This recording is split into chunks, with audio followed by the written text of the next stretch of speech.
Alright, what's up, my friends? Welcome to another episode of Your Deck Live, a show where I play Your Deck live on stream. Got two fun ones for you today in Pioneer. Kind of some blasts from the past here. We're playing some Siege Rhinos later. But right now, we got Jeskai Tower for DestinySide. That's right, we have kind of just a cool Dynavolt Tower based control deck. And of course, energy, everyone's favorite mechanic. Dynavolt Tower is a 3-mana artifact. It says whenever you cast an instant or sorcery spell, you get 2 energy. You can pay 5 energy to lightning bolt something. So it's basically Isochron Scepter on lightning bolt. Anyone? Anyone get that reference? Isochron Scepter? Anyone? Is anyone as old as me? So we have a control deck here based around Dynavolt Tower. We're just casting spells, basically. Should be casting a lot of our great control spells, removal spells, opts, harness lightnings, building up our tower, and this can both kill our opponent's creatures, pressure their planeswalkers, as well as just eventually kill them, which is pretty cool. So we have a control base here. Harness lightning is phenomenal. Not a ton of energy enablers in the deck, but this essentially turns into Terminate in an energy deck like this. Aether Hub, Glimmer of Genius. So excellent removal spell there. Picking up a lot of things that red normally can't kill straight up. I don't like some of the removal choices here. Lightning Strike it's okay. I feel like it could probably be a better card without the real desire to go face. I mean, we can go face if we're also Dynavolt Towering, but there are other options. We seem more interested in killing creatures rather than going face. I also do not like Izzet Charm in a deck where we are not using our graveyard really at all. Izzet Charm is pretty ineffective at everything it does. It's a bad Spell Pierce, bad Shock, and Faithless Looting in a deck that does not want Faithless Looting. So I'm not super excited about the Izzet Charms. I think Fiery Impulse is phenomenal. Opt is obviously great in this deck. One Essence Scatter, it's fine. I can buy it. It's alright. We got 2 Teferi Time Ravelers. Honestly, not that good in this deck, but possibly just too good to play. 3 copies of Absorb. Absorb is great. Verdict is great. I would love to see 4 Glimmers in this deck, honestly. The Glimmer of Genius is already a good card. Scry 2, draw 2 for 4 mana is very solid, but we're actually using the energy. That's sweet. That's very, very good. So wouldn't mind 4 Glimmers. We got 2 Gearhulks here. Flesh and Beck Glimmer is obviously great. Flesh and Beck Take Through Time, great. Flesh and Beck Absorb is great. Harness Lightning is passable, but Gearhulk is pretty good. The 4th Glimmer would also go towards making Gearhulk better. Also think that the 2nd Dig Through Time would be a pretty easy addition. We're not really using our graveyard for anything but Gearhulk. And then we have Keranos, God of Storms. This is often seen in sideboards as kind of a unkillable win condition in really slow matchups. Keranos is basically just a free lightning bolt or draw a card every turn. Sort of like a planeswalker you can't really kill, but it's really, really slow. I don't love it in the main deck. But for the most part, everything happening here is reasonable. I did make one small change to the deck. There was a Castle Ardenvale in the mana base with only 6 planes in the deck. So we just put that one right out of there. But otherwise, mana base is very solid. A lot of Buddy Lands is nice. And our splash seems pretty easy for the most part. Aether Hub, of course, also phenomenal. And Mystic Sanctuary without fetch lands is not very exciting, so we're not really interested in that. So definitely a few card choices here and there that I'm not super thrilled with, but on the whole, just looks very solid. I'm definitely pretty excited to try the old tower out. Sideboard's got a few things that I really like. Niv-Mizzet Parun is a goddamn magic card. I would love to see a second copy of Niv-Mizzet Parun. I could even see a copy main. Not many things actually kill it in the Pioneer format. The Major Doom Blade is cast down, doesn't kill it. Obviously, damage-based removal doesn't really kill it. Fatal Push doesn't kill it. Niv-Mizzet is a house. you ever untap with Niv-Mizzet, the game usually ends, and it seems very good against blue-white control. One of the better decks in the format right now. So love me some Niv-Mizzet. Wouldn't mind it main. Wouldn't mind more in the sideboard. Lyra Dawnbringer is also great too. Definitely a great card against the aggro decks of the format, mono red, things like that. One Miser's Settle, one Mystic Dispute. Wouldn't mind seeing another one of these. Don't love the Essence Scatter on the board, unless we have a specific purpose for this. I'm not really sure what is so important that we need to have an Essence Scatter in the sideboard. That couldn't be like some other more specialized counterspell, but 2 Anger is great. 2 Fry. I guess killing Narset and Teferi are kind of things. I don't know. Fry's okay. It's fine. Dovin's Veto is fantastic. And then Pithing Needle is kind of interesting. I guess Planeswalkers are a little annoying for us. We don't answer them super well, given that we're not playing direct Planeswalker removal, and most of our removal can't really hit them. So I'm okay with Needle. Perhaps something like the Tension Sphere could be better, but Needle certainly seems fine. And then Wear and Tear is very, very solid too. So let's get right to battling here. I'm sure we're going to tune some of these numbers, but as it stands, I think we're looking pretty good. And if you're just tuning in, welcome. This is Your Deck Live, a show where I play Your Deck Live on stream. Again, this is DestinySide's Jeskai Tower deck. DestinySide submitted his deck with a little bit of moolah, and I will show y'all how to get on Your Deck Live in just a second. You hop over to my website at jimdavismtg.com. That's a new one. Pretty cool, right? Pretty cool website. Hop on over to I Play Your Deck. All the information is right here. How much, the ones that are coming up, how to do it, how to submit, logistics, scheduling, past ones, all here. jimdavismtg.com. Please check it out. Also check out my sponsors, CoolStuffInc.com, #1 source for all your game shopping needs, and of course my articles, Video Monday, Article Friday. This Monday's video was all about Vintage Cube Draft. Want to know how to Vintage Cube Draft? Go watch the video. It was a really good draft. Everything worked out pretty well, and it was a very good good walkthrough about the Vintage Cube Draft format. Also, go buy your stuff. This is a classic Your Deck Live. Go on there and get your board games, card games, miniatures. Promo code Jim5. Go shopping. It's Christmas time. Spend that money. Go get it. CoolStuffInc.com. Promo code Jim5. Check it out.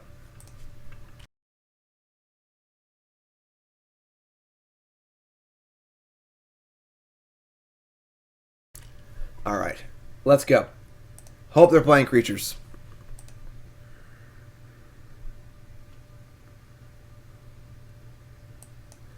Got this here, Essence Scatter.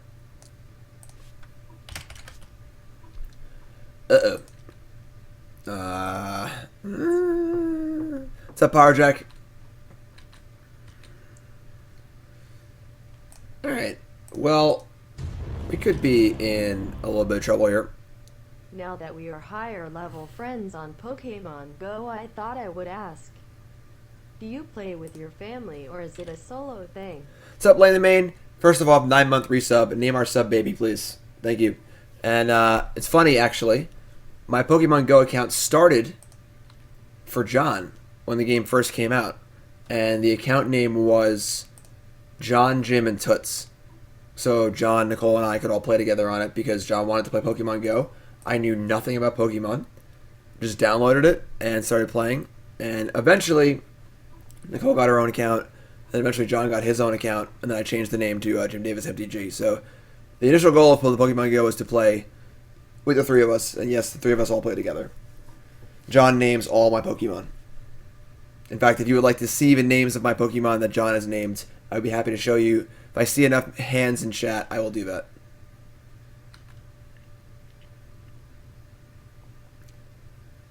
Creature. Oh, yeah. Alright, so Chain Whirler is pretty good. It means they're playing a probably a little less burn-heavy, a little higher creature-heavy mono-red deck, which is great. Because if they're burn-heavy... Ooh, that was a good draw. Alright, Volt him up here. Volt him up here. I'm not seeing enough hands.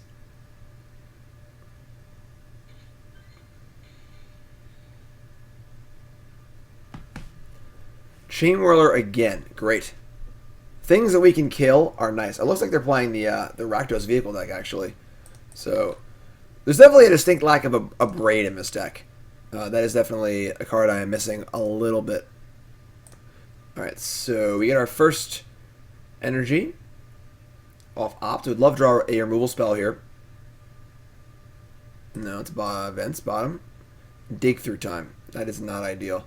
If we had drawn a removal spell, we could have fired off a tower shot, but now we don't really have anything. We've definitely not drawn a great hand here, and looking like we might get punished here.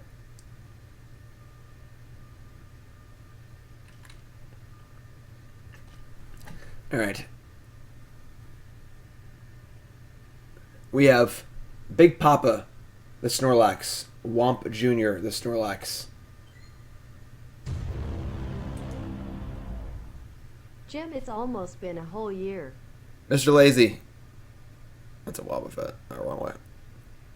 Mr. Biter. Rocky. Lucky Duck. Orange. Stonebelly. Lucky Jim. Karn. Rocktail. Karn 2. Chandra. Perfect Moltres. Sparkwing. Orange Rock. You get the idea. Angry Fish. Spiketail. Super Fang. Steel Volcano. Gold Magnet. Blue Skin. You get the idea. Pretty simple naming conventions for the 9-year-old. But alright, so they're moving to combat here. And we're taking a pretty solid hit, and their courier is starting to get out of control. We're really going to need a spell of some kind next turn. Courier already has 4 cards under it. Removal spell. Alright, well, we not drawing very well this game. It looks like we're just dead. 3, 4, 5. I mean, we're just dead. Kind of stinks, but whatever.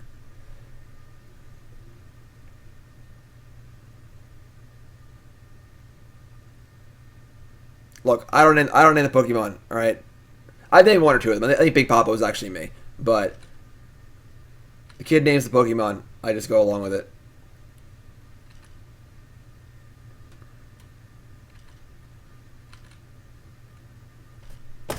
All right, so we drew our lines and died.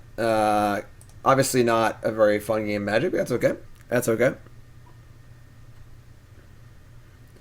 So, looks like Rakdos vehicles.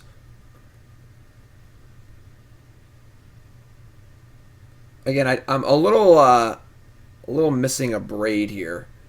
I know Smuggler's Copter is not legal anymore, but Heart of Kirin is. So, a Braid is a pretty big one. We actually are pretty soft to a Heart of Kirin. We don't really have a clean way to deal with it, which is not good. Pithing Needle is actually reasonable because they also have Planeswalkers usually post-board. We're going to cut Keranos for sure. We're going to cut Shave and Absorb. Really, these Izzet Charms are coming out most of the time. I still think the card's very good. Love Lyra, love Settle for some Exile. Oh, I guess we have Wear and Tear. The thing is, like, Wear and Tear is so narrow, but bringing in a Shatter feels really awful. Like, just a pure Shatter. Anger seems great. I definitely don't mind Needles, honestly, because the naming Heart of Kirin's great, and their Planeswalkers are their best tools against us. So what else are we going to cut here? Absorb's certainly not bad. I guess Teferi Time Raveler isn't very good against them. We can bounce. It's just like a bad bounce spell.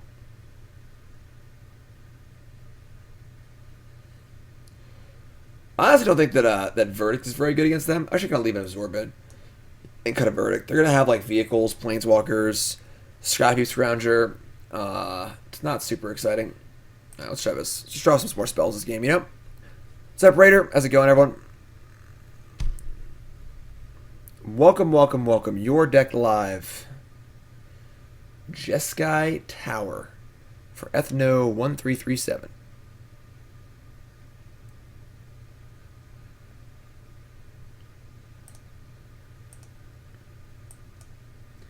And we can keep this, obviously, because we have the Opt, but it's a little clunky. Anger of the Gods is a pretty big draw, though, so I do keep saying so. I gotta stop doing that. We're not going to pay 2 life here.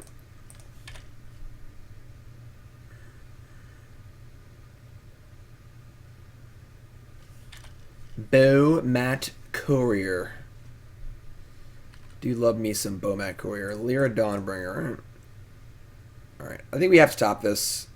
I think we can't afford to not have a land drop this turn. Well, we're obviously pretty far from casting Lyra Dawnbringer. One more white to cast Absorb. We got Anger next turn. Okay, never mind. Typically, the Rakdos Vehicles deck is quite good against control decks. The combination of resilient threats, planeswalkers, Scrappy Scrounger, discard out of a sideboard is all pretty brutal. Alright, please draw a white source. Thank you. The problem is we just haven't drawn a kill spell this entire match, so Bomat Courier is sort of running away here unopposed.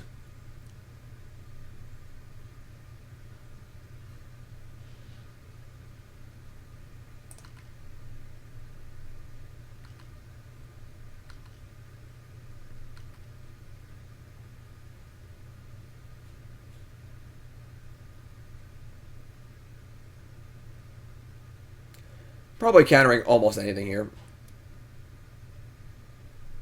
Sure. Might as well gain the 3 life, right?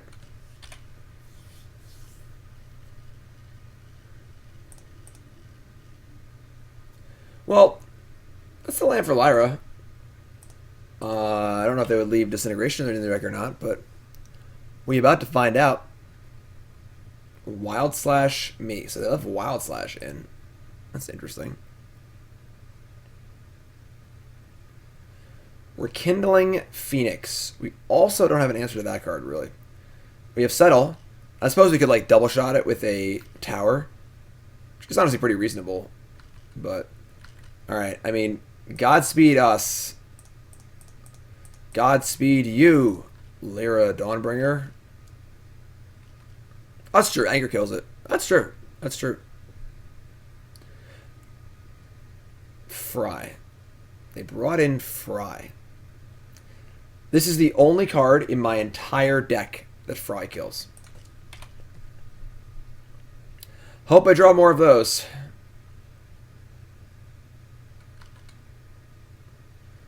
Alright. Opt me. Pithing Needle. That's the bottom. Naming Bomat Courier not super exciting.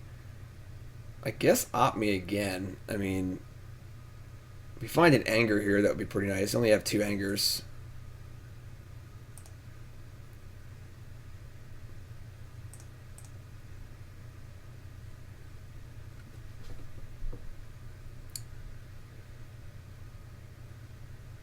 So we can cast Dig.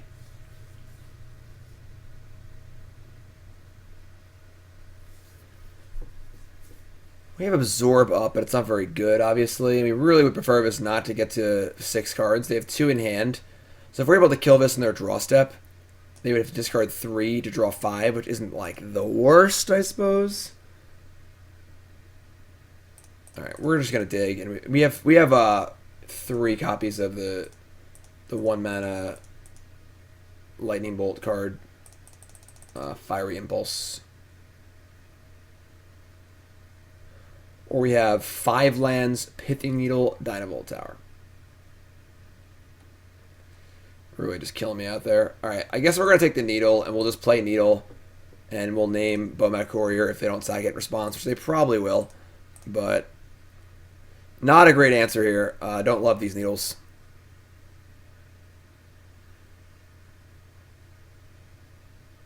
Alright. So now that they've sacrificed this, do we name a different card? They discarded a Chain Whirler and a Rixmatty Raveler, which are both spells. Like, if they just drew like 3 lands and 2 spells, that was almost a win for us.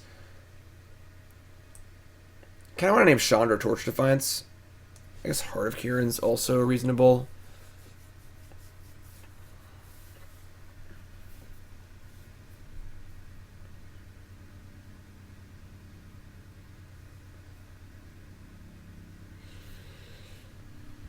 Definitely not a huge fan of Needle here.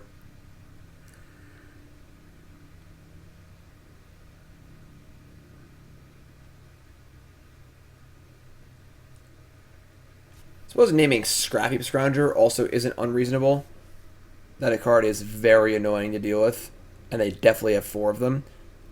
Like, they could have anywhere between 1 and 3, or 0 and 3 Chandra Torch Defiances, between 0 and 3 Heart of Kirans, but they definitely have 4 Scrappy Scroungers and 3 Bowmat Couriers left. Chandra would be very, very hard to beat right now, though. Alright, we'll name Chandra.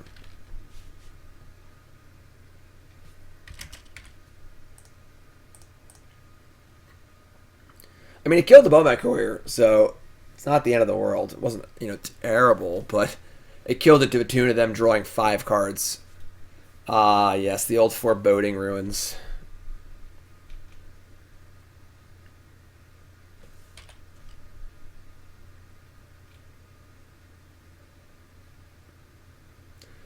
Should have named Scrounger.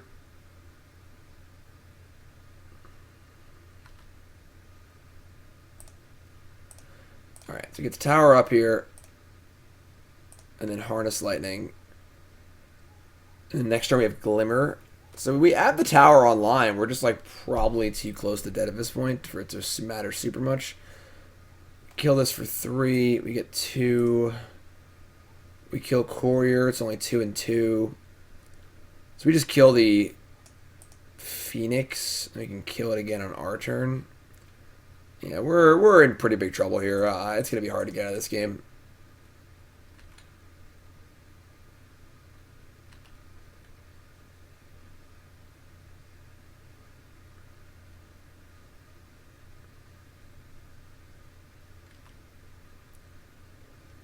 So we got to kill a Phoenix here. So we can kill the egg on our turn. What's up, Ken?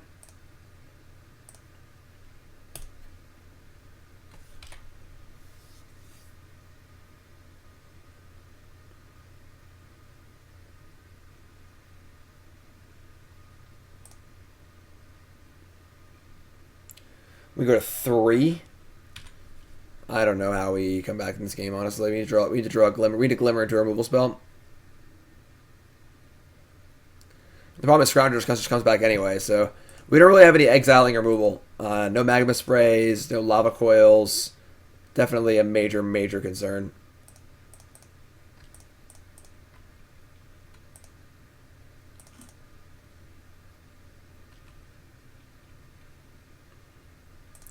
Bottom.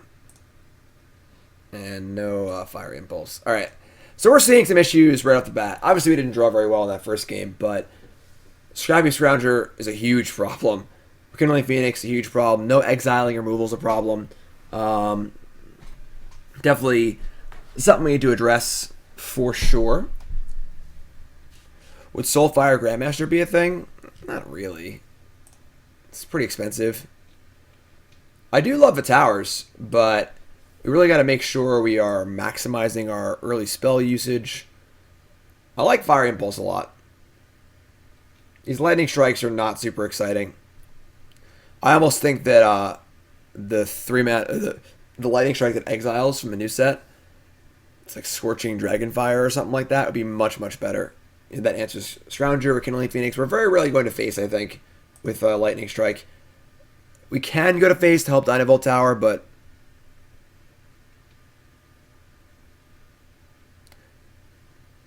couldn't I played... Did I have the 6th land?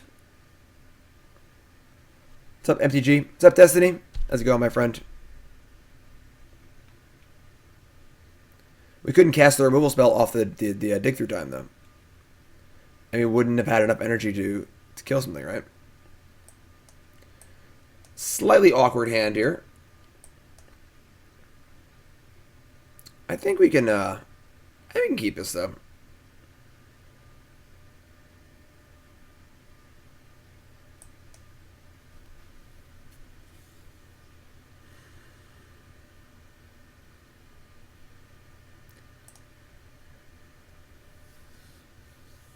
So far, the white has me a little... Font of Fertility. I did not know this card was legal in this format. There's a rampant growth in the format, sort of. Wayfarer's Bauble, perhaps? That is interesting. No idea this card was legal. Alright, so we have to do that. If they're a ramp deck, that's also probably bad for us. There's always some tension here between the blue-eye control cards and the kind of energy theme. Verdict's like a little hard to cast, and Teferi isn't really doing much in this deck. Teferi's a great card, but if we're not playing its control deck, Teferi is not triggering our towers. It's just not doing a ton.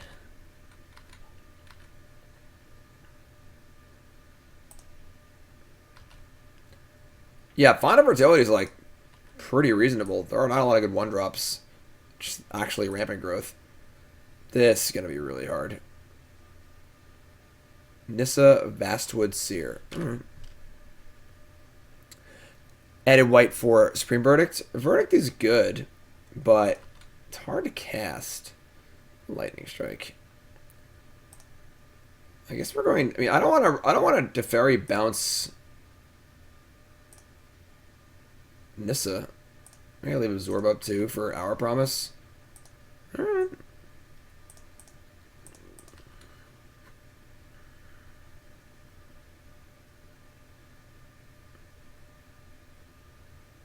Six mana? Oblivion Sower. Alright. They hit 3 lands. Jeez. That is very fortunate. That triggers Nissa too. Oh man. This is just a total loss from Olsen. This is turn 4? I mean, we have to kill Nissa before it flips, even though I would like to absorb the Oblivion Sower because it's so big. We can just Verdict, I guess. Alright, so we'll just Harness Lightning the Nissa.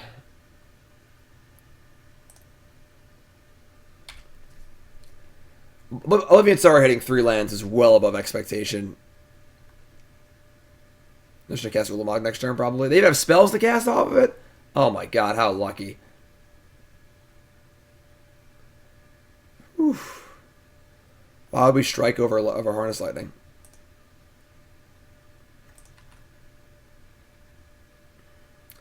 Man, we are not running so good today, are we? I don't want to bounce Oblivion Sower or Rejuveneer. I guess I could just plus Teferi. I mean, I can't plus Teferi. It's terrible. I get. I mean, we have to draw land. This sucks. I think we're just minusing and on nothing. Ugh.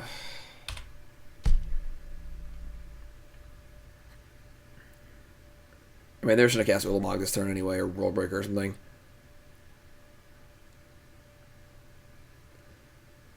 Font of Fertility. Man. I really had no idea that card was even an existing Magic card.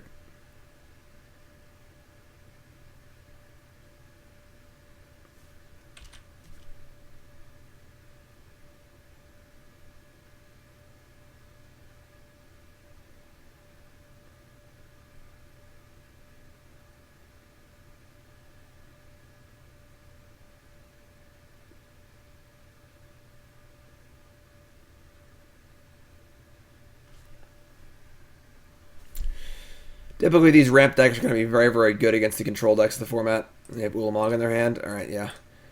I guess turn 5 Ugin, turn 6 Ulamog will do it. Not good, not good. What's our plan against a ramp deck?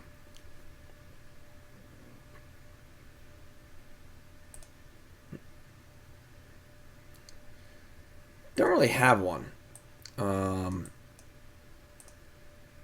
We're not exactly rocking a lot of ways to win quickly. The Eldrazi do a pretty good job of circumventing our counter spells.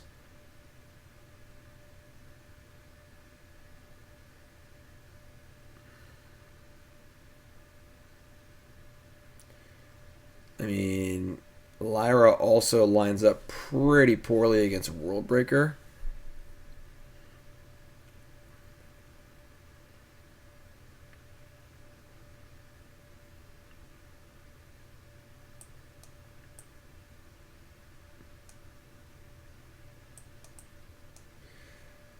We're pretty uninterested in the spot removal, although I think that Lightning Strike is still fine, and probably don't have enough cards to take out for Harness Lightning to leave. Settle seems okay. I want the threats. Probably want Veto also. Nothing else seems playable, honestly.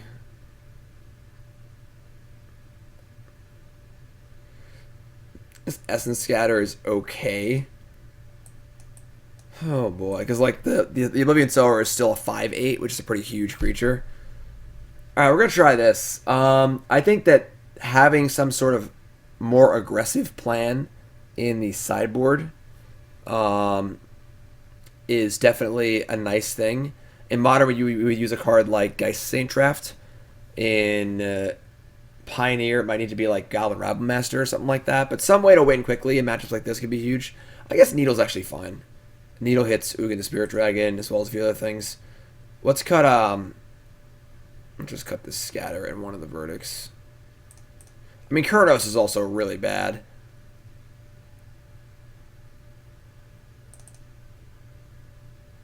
Just way too slow. Alright, we're going to try this. But I think that having some sort of pivot in your sideboard of a control deck is pretty big. What's the one Eldrazi card that untaps during each player's upkeep? I have... Oh, Endbringer. Endbringer. What's the purpose of playing Tower? We get to bolt stuff over and over again. Alright, let's go. Obviously, we also missed some land drops that game, but I don't think it would have mattered. Alright, that sounds pretty good. Pretty happy to shock and just play Opt.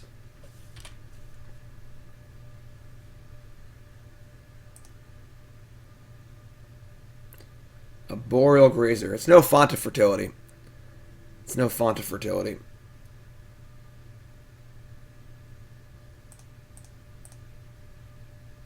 Opt for Opt. I mean, it makes Dig possibly better, but it does waste the mana. It's probably still worth putting in the graveyard. Yeah, just bottom it. Yeah, Rabble Master's really good.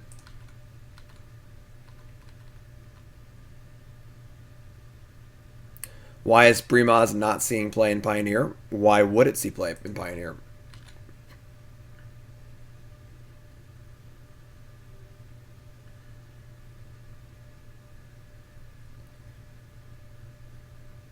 Guess we could cast Harness Lightning this turn. I don't think we will, but...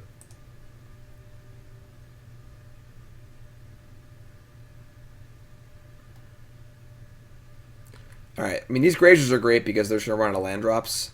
So, unless they have, like, a significantly good follow-up, we should be... I guess they have Secret Wreckage, too, but... I mean, we're not going to Harness Lightning a Grazer, so... Right? It doesn't really seem necessary.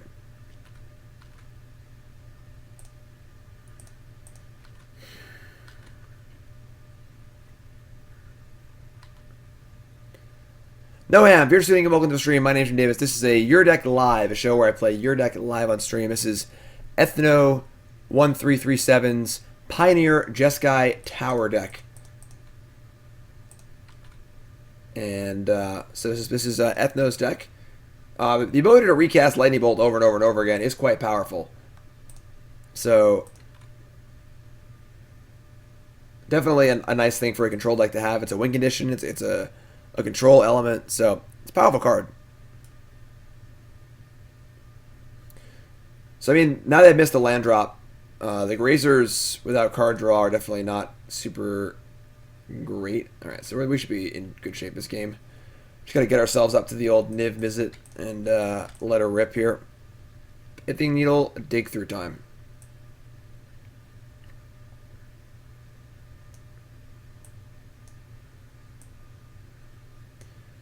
I mean, needling Seagate Wreckage. I'm just gonna bottom both these. We just want to draw a counterspell for their Hour Promise that's likely in hand. Oh, oops. I'm kidding. I mean, for DestinySide. Sorry, DestinySide. I had it backwards in the overlay. I apologize. I think I said it correctly earlier. DestinySide. Jeskai Tower. My bad. Ethnosec is later. That's Abzan stuff. God, Harness Lightnings all day. Alright. Aether Hub. I guess we're playing Teferi here. The thing is not much to do with it, realistically.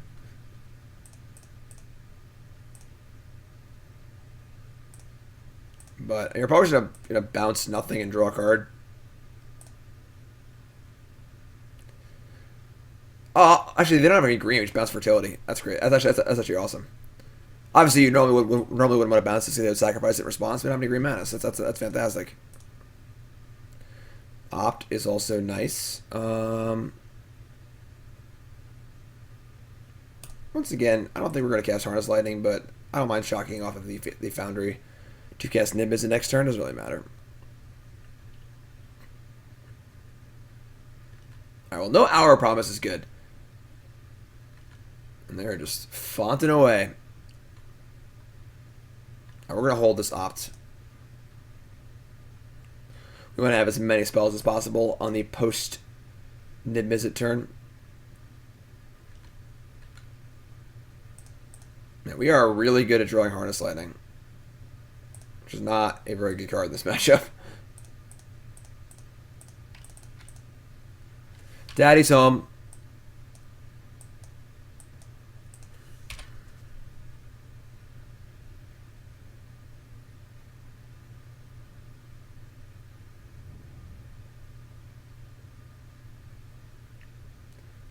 Uh-oh. Alright. That is not an Ugin the Spirit Dragon. They hit 2 lands again. I mean, I might be able to kill them next turn. So, where are these shots going? Honestly, probably going to start on the Oblivion Sower. We're going to kill it this turn for sure, so let's opt.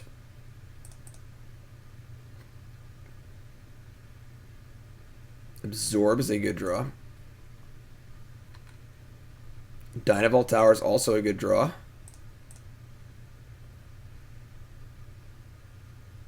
I would like to leave up Absorb. That is something I would definitely like to do. Let's cast... We'll just cast the Harness Lightning here.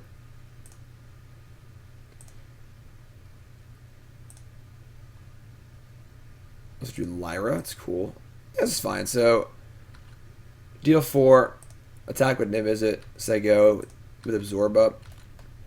They have like Ulamog. We get to counter it. We still have good things to play, honestly. It's not even that bad. We've already drawn like 4 cards off this, so...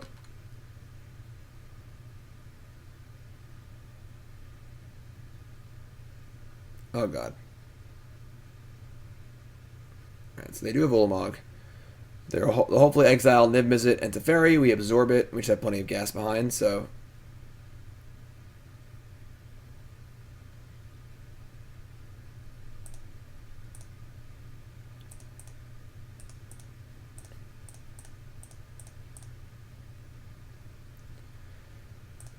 Upstairs.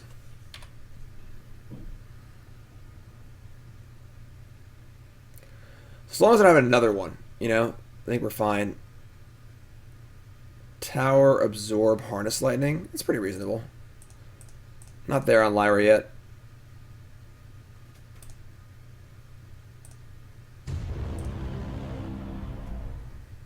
Congrats on your beer league, Jim. Good luck tonight and happy half year. What's up, Sofa? Yes. If you missed it in the beginning, I talked about my my beer league hockey team won our semifinals last night. Our finals is tonight for the championship. Oblivion Sower says 2 lands. 2 lands. Yep, there are pictures. Want to see them? Nicole stole my phone last night and was live tweeting the game. I'll show them in a second. Holy God, now what? World Breaker. That sucks.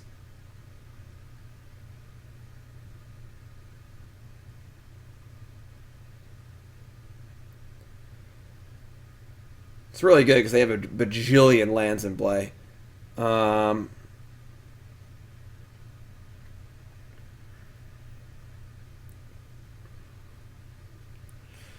I guess we're gonna harness lightning the Oblivion Sower. I think we need to leave the World Breaker in play. We can't counter it or kill it because they'll just get it back and do it again. Kind of sucks. But I guess our Lyra will never get through. Man, this is like just a nightmare matchup.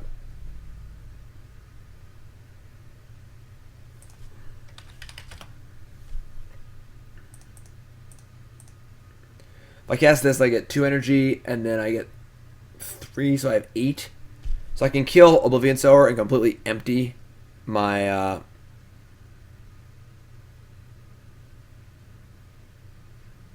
my reserves here. I suppose we could just absorb the World Breaker.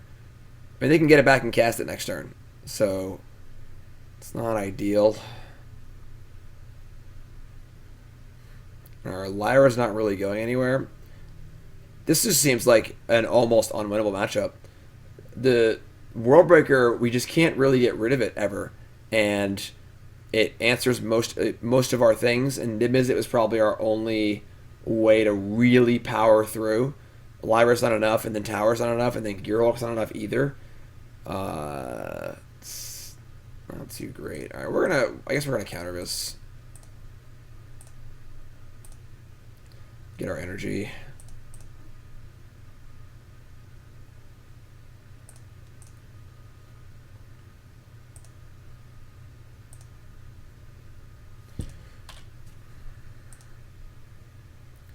Yeah, no summary dismissal here.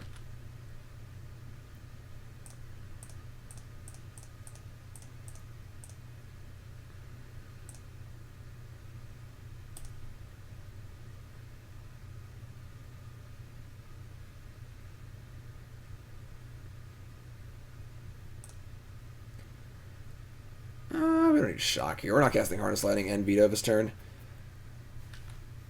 I mean, Lava Coil is not going to help against a World Breaker, you know? And then Declaration Stone isn't very good in a control deck, you know? They're going for Ugin? Sweet.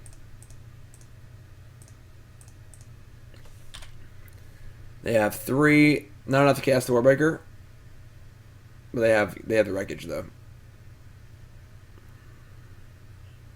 Oh, for sure, yeah. I think that the Dragon Fire card is just strictly better than Lightning Strike in this deck. I think I just Harness Lightning this Arboreal Razor. We have 2 energy right now. Maybe not. Once I get back to World Breaker, I'm not sure what our plan's going to be. I guess it's going to be mostly just draw Tower and then hope I don't draw any more World Breakers.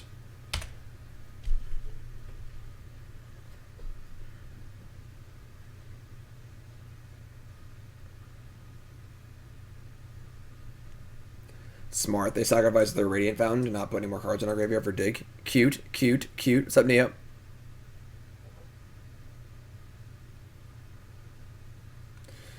Yeah, I mean, not much we can do here. I mean, now we're going to be at a stalemate, but they have Ulamog in their deck. This feels like Tron versus Jeskai in Modern. Very similar. Hour of Promise. Or nah.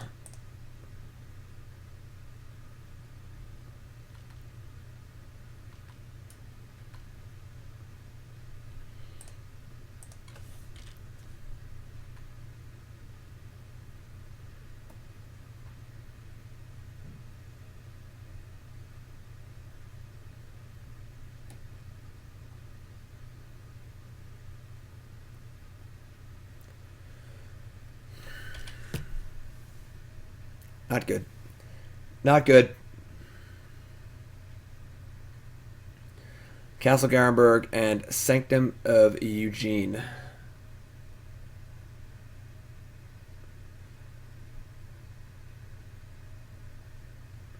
Is it funny that I think these ramp decks are actually better now that Field of Dead is banned? They're just more focused on ramping, which is what they were good at.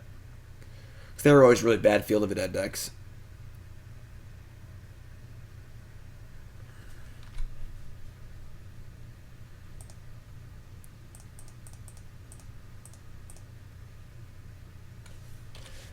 Alright, I mean, we get some bolts. We get some bolts. The thing is, we just can't kill Worldbreaker. Otherwise, we lose our tower. So, we need to try to win the game around this Worldbreaker and have them not draw any more Worldbreakers.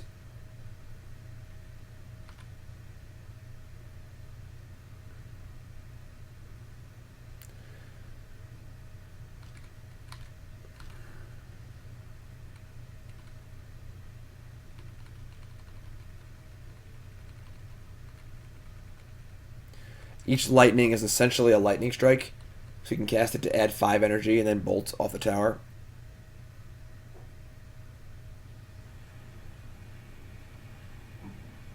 Uh-oh. Uh-oh. Alright, that's game.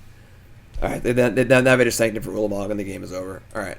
That does not seem like a good matchup. And then this definitely furthers my desire for some sort of proactive plan of a sideboard. If we had four Album Masters, we can win this matchup. But without something like that, some sort of juke in the sideboard, I don't know if we can beat a deck playing Worldbreaker. So that's a concern. Okay. We're learning. We're learning. There are no other cantrips in the format, right? Besides Opt. I guess there's like Crash Through. Are there any other blue cantrips?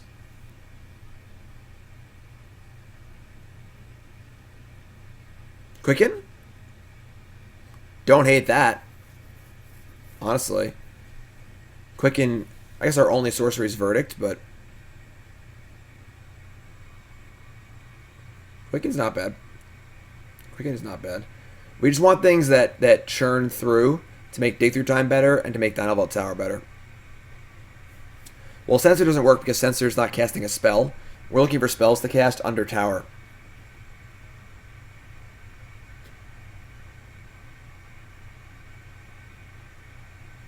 The 2 CMC spell with Flashback? What, Think Twice? That card's definitely not legal. Think Twice is the bomb. Yeah, Anticipate's not very good. Illumination, same problem. We want to cast the spells. Okay, Synth's fine. This is definitely a velocity deck. Velocity is the concept in Magic where how fast are we getting into our deck? You know, for example, Thought Scour is a really good velocity card. It's a card that draws you a card, puts a card in your graveyard, puts 2 more cards in your graveyard, allows you to see more cards for Snapcaster Mage, makes Gurmag Angler better. It's a good velocity card. It gets you going.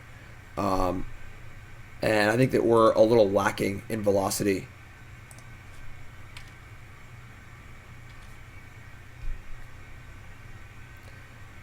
Take Inventory is not a very good Magic card.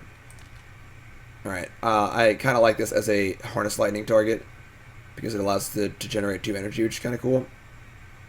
We have Absorb next turn. Typically these Gruul decks don't have good 2-drops, so you can skip to Absorb.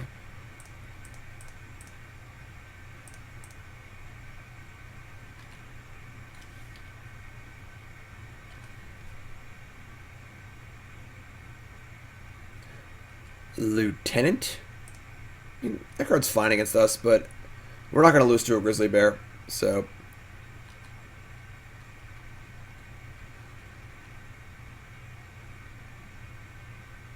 Reprint Serum Visions, cowards.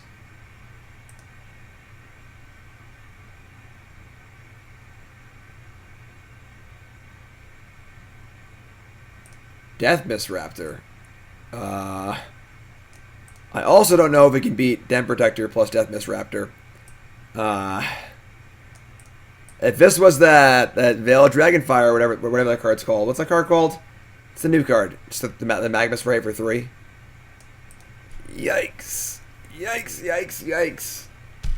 Our opponents are very interested in exploiting our weaknesses. Scorching Dragonfire, that's the one. I mean, I guess we can counter this. I guess we could just Lightning Strike it also. And just try and counter the Den Protector. I guess we're going to strike it.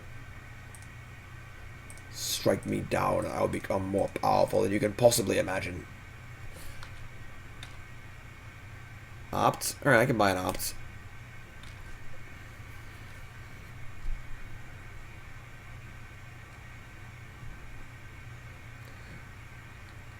No, being an instant is much more important than going upstairs.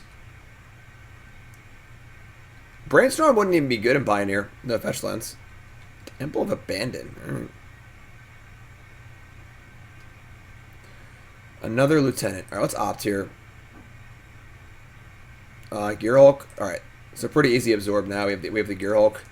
It's pretty annoying to actually kill Lieutenant. So, but now we have Gearhulk for another absorb, so.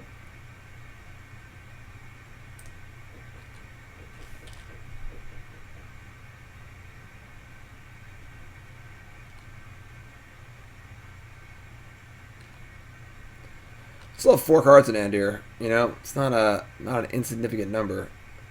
Another Thorn Lieutenant.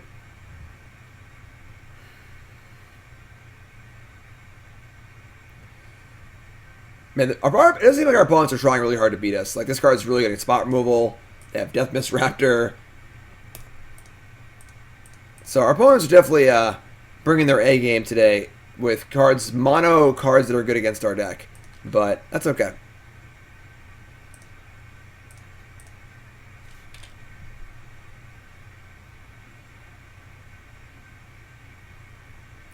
Foil Masks Brainstorm. Isn't that worth like $100 bajillion? Damn, that's sweet. Bone Crusher Giant. It's fine. So they have 2 cards left alongside the Bone Crusher Giant. Damn, that's a fancy Brainstorm. That art is good though. I like that one.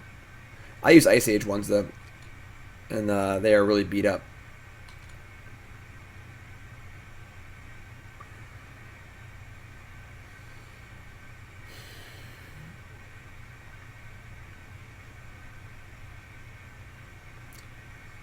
I mean, they have 2 cards left.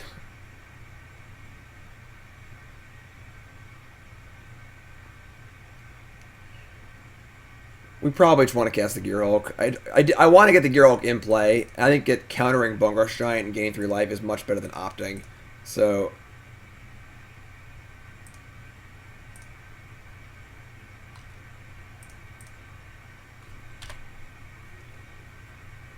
they have Den Protector. We're going to be in a little bit of doo-doo here, but I really don't like Izzet Charm.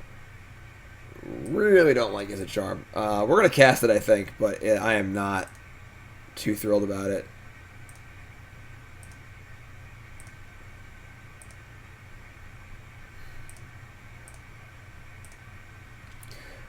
The only way I could really get behind Izzet Charm is if we were playing a lot of Dig Through Times.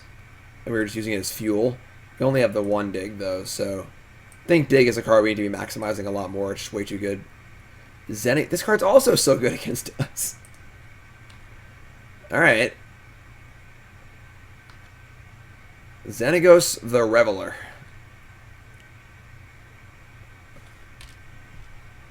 Thanks, Niv. This is a standard league. Damn, we drew Dig Through Time. Ship it. We're gonna leave. Probably Absorb. It's more important than Harness Lightning.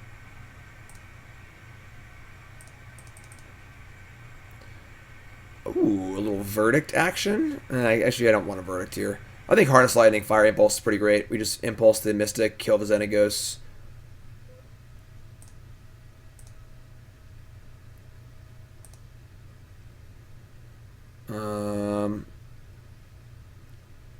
I think we just Impulse. We do gain energy off Harness Lightning, but I don't think we really need that. So kill that.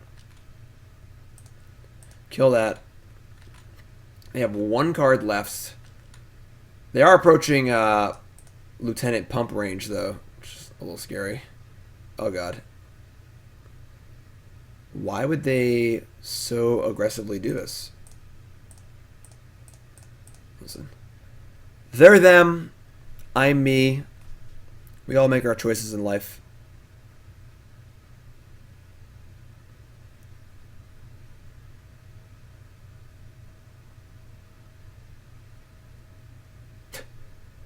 Shame Scoop. So even though all of their cards were great against us, we still won, thankfully. But we got some more work to do here. Keranos, not looking too great. Izzet Charm, not looking too great. Teferi doesn't even seem great either. Not really into Teferi in this deck. I'm into Absorb. Absorb could honestly just be a different cancel. You know, it could just be like a disallow or something like that, or Sinister Sabotage. And the verdict could just be we could just be Izzet. Verdict is good, but it is not easy to cast. I'm not sure. Not sure. All right, so we're bringing in our Anger of the Gods. We're bringing in Essence Scatter. Bringing in Lyra, Settle. And I kind of want this Niv-Mizzet. And if we have to cut one more card, it might just be Absorb.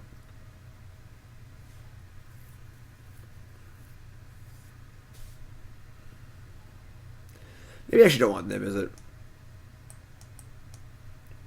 It doesn't like take the game over the turn we cast it. That is true. Yeah, our Devastation is not a bad card. Ionize is fine.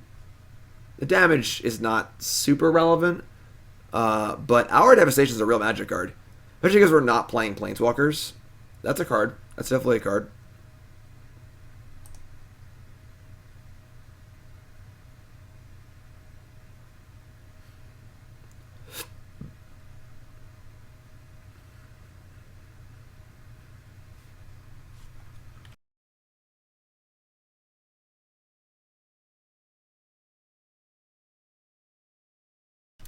I think Izzet Charm is almost unplayable in this deck. I think Izzet Charm is almost unplayable in basically any deck that is not using its graveyard. If your deck doesn't want Faithless Looting, I don't think you want Izzet Charm. This hand's weird. I'm gonna keep because we have Verdict. I think we have 2 tap lands and a mountain, which is pretty awkward. But we have the Opt, we have Harness Lightning, we have Verdict. We're on the draw. This hand's phenomenal if we draw any dual land. Put a mulligan to 6 also, so. Yeah, Veto is obviously pretty good. There's certainly downsides to cutting the white, obviously. You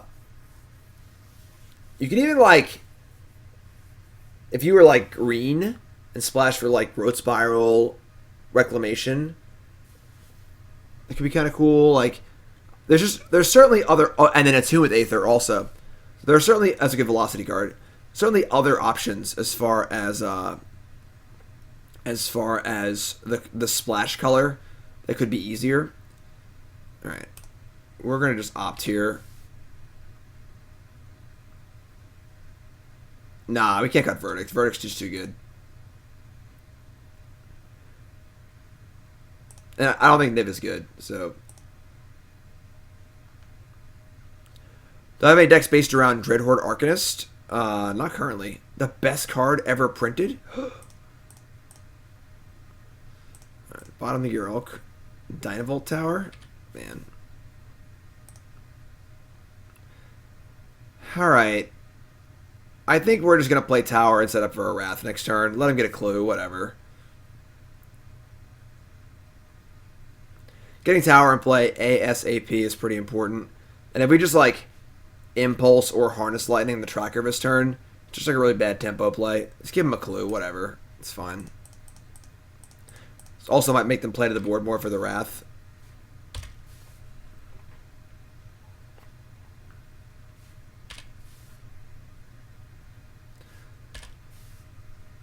What's up, King?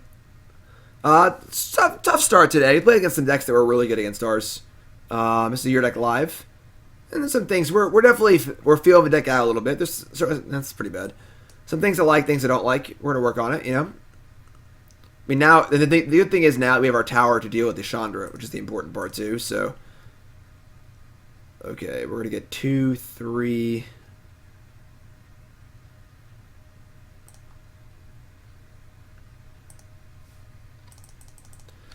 So we get our energy. Oops. Kill both their things, and then next turn we can start to go to work on Chandra. Add red. That's super scary. Uh-oh. I don't think we can beat this card. Turn 5, Chandra Awakened Inferno.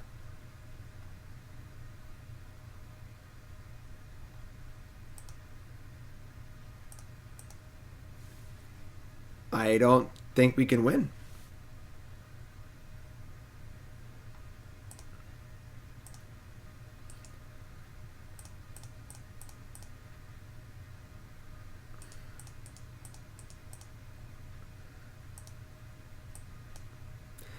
We're definitely a little soft to Planeswalkers.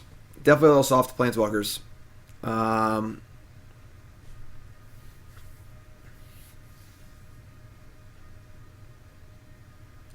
The tower is supposed to be able to handle them, but unfortunately, Chandra's Awakened Inferno is a unique... Like, we could beat the Torch of Defiance easily, but the Awakened Inferno emblems are probably going to be too much.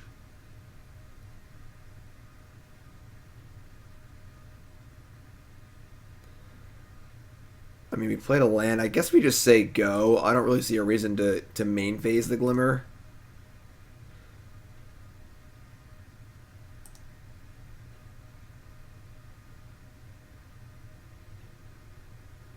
And even if we draw Lyra, it just dies to a Chandra anyway.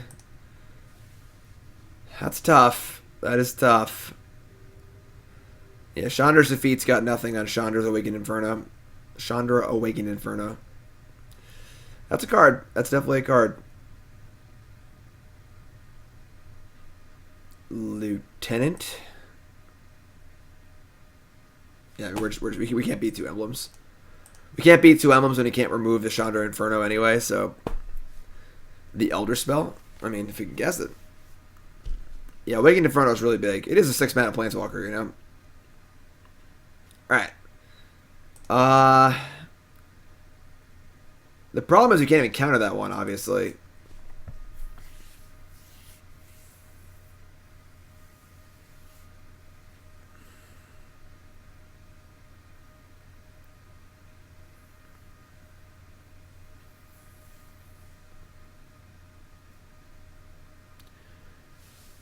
I don't think Needle's reasonable.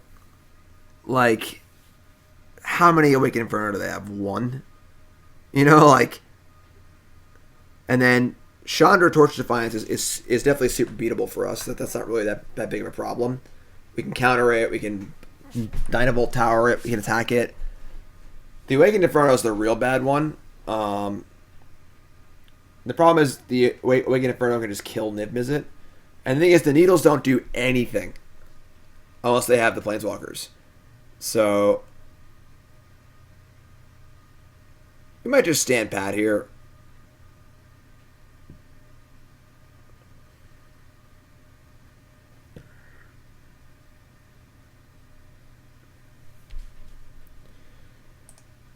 Like, maybe we want Niv-Mizzet. Glorybringer of a sideboard? I kind of like that. That's a cool idea. That's a nice juke.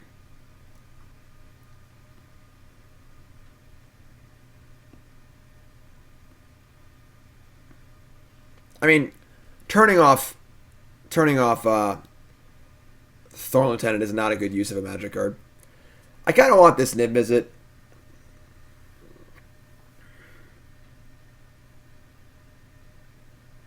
I don't know what we cut, though.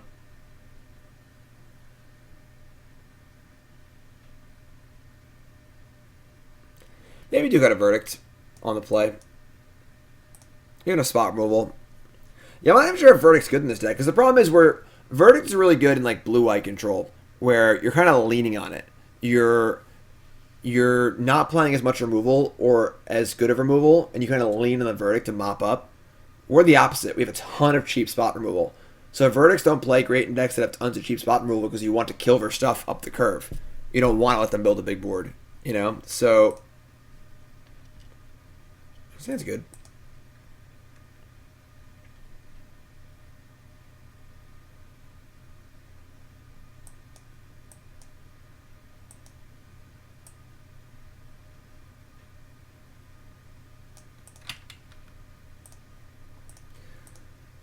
Don't think we can slam tower on 3, but I guess we can maybe. Let's see what they do. No liner off is nice. Lightning strike. Alright. Might just slam tower on 3.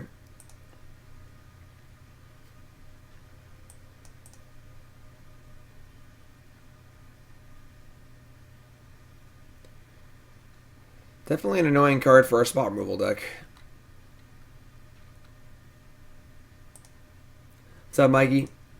Alright, let her rip.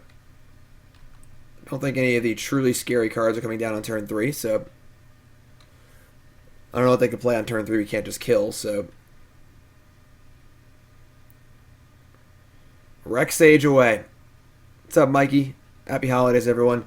Those holiday cards are going out like tomorrow, probably. So if you're a subscriber, all subs get a holiday card from Nicole, John, Zibby, and I.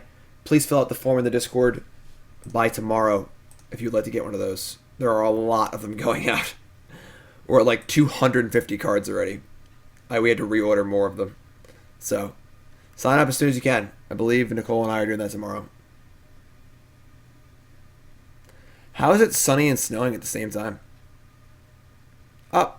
R&B curtains. Do, do, do, do, do, do.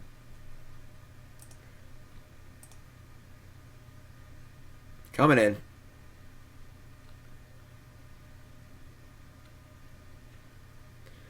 Nissa Vastwood Seer. I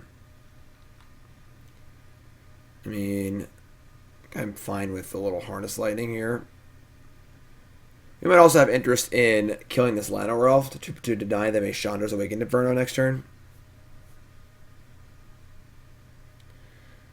Yeah, I think I'm actually interested in both those things. What's lightning here to get the extra energy, which is kind of nice. Whoops.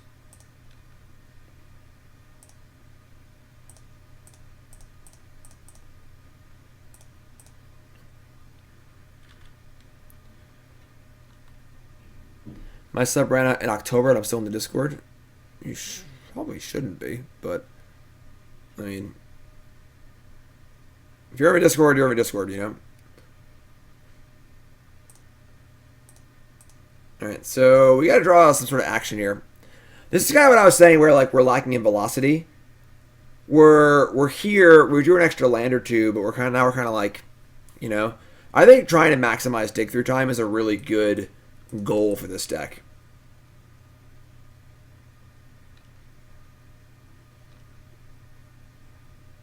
Dig through time is really, really good. Alright, we're definitely going to counter this. It's probably a Den Protector. If it's not, if it's a Death Mist Raptor, then we've been juked. What are we going to do? It was a Den Protector.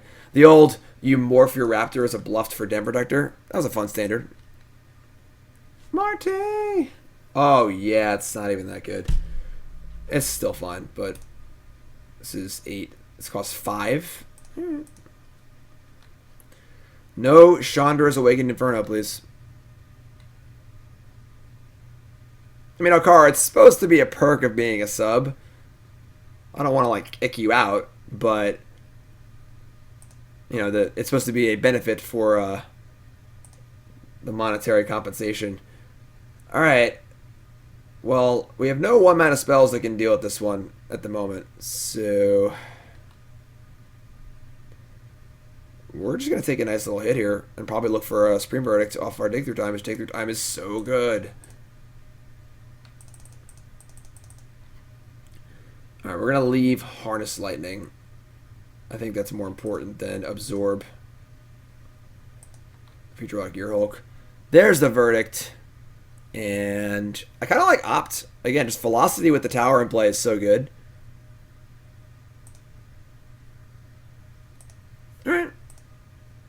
We did it. And we drew Absorb. That is.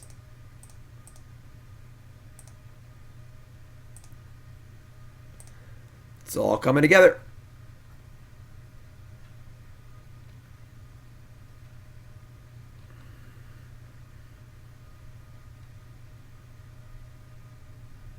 Sounds good, Okara.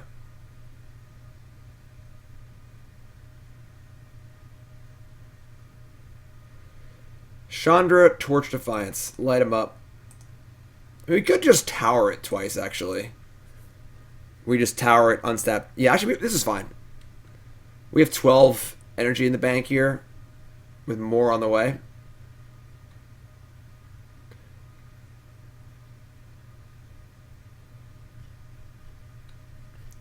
Mikey thinks Dig Through Time is fine. So my Dig is really good. Now, I think Tower is good. We just got to work to maximize it more. You know, again, Tower is kind of a velocity card. You want to keep going and going and casting spells and casting spells. What is this? Xenagos the Raveler. Alright, that one we're going to absorb. Because they get a 2-2 also, and then now it's just too much for the tower to mop up, so...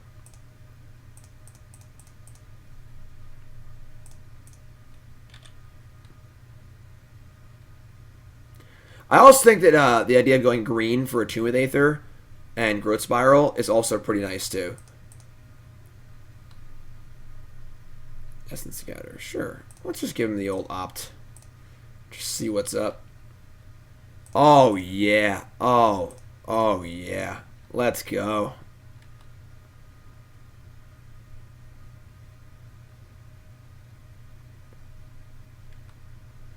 That's game. Like, we drew Dig Through Time this game, and it's been phenomenal. Phenomenal. Like, flashing back Dig with Gearhulk is nice. Okara, you're a sub again. Thanks, Eddie. Happy holidays. Gearhulk and Absorb. Okara's back in the game, folks. You'll love to see it.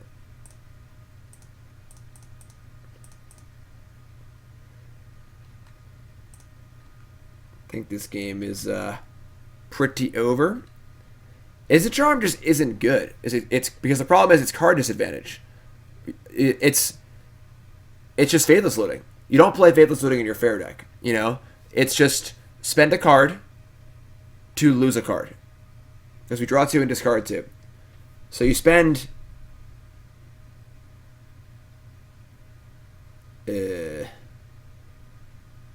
I guess they have Absorb. They have another one. What are they at? 8? So if I absorb this, we go to 12 energy, which is Bolt, Bolt, Bolt, Bolt. That's 12. There's Dead, right? Yeah, there's Dead.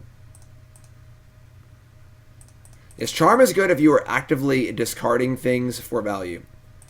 Otherwise, it is not good. It doesn't matter if you can't counter it. You just need to cast a spell. Did I miscount?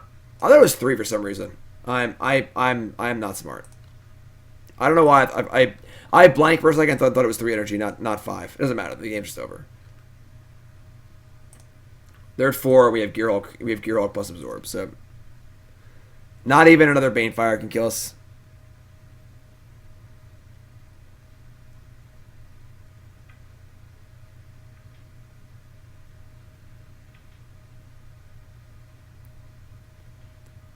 But yeah, I think there's definitely a very reasonable deck here. I think Tower is a good card. I think that it's with Oko gone, it's safe. You can actually just play an artifact, and we just need to make sure we're tailoring our deck to Dynavolt Tower. We need to make sure our deck. The thing is that with Dynavolt Tower in your deck, you're not really like a pure control deck. You have the ability to turn the corner and kill pretty quick. Also with Gearhulk too. So we don't need to build our deck like blue-white control. It doesn't need to be like a super long game, Keranos control deck. We just need to control the game, control the game, control the game. Turn the corner, tower, you're dead. Right, Zibby? Hey, bud. Everyone say good morning to Zibby. He waddles over, half asleep to get a drink. He's not very smart, all right, but nothing's happening in the game. You're not missing anything. This is essentially the hamster form of you in the middle of the night when you wake up to go to the bathroom and get a drink at like 3 a.m. You stumble across the house, running into walls. That's Zibby right now. That's Zibby right now.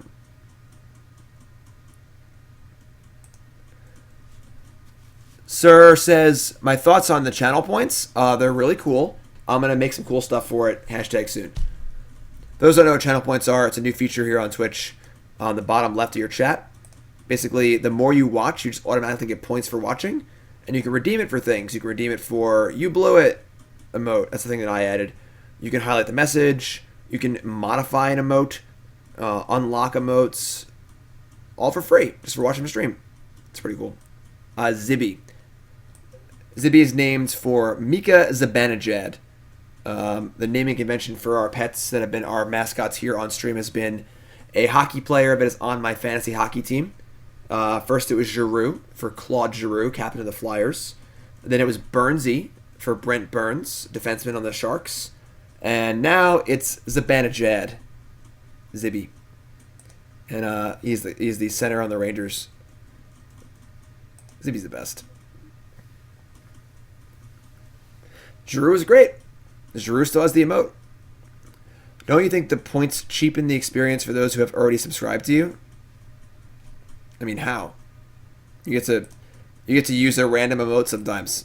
All my subs get access to my VODs, access to my Discord, all my emotes, no ads, free games like fantasy football, like Survivor Football, free Christmas cards. I think the perks for being a sub are pretty numerous. It's only $5 a month too. So, what's up, Ziriak? My fantasy football team was terrible. I first picked David Johnson. That's all you need to know. And my second pick was Adam Thielen, and he was hurt for most of the year. See, I don't know what my opponent's doing here, but while they are sitting here doing nothing, let's look at my hockey game.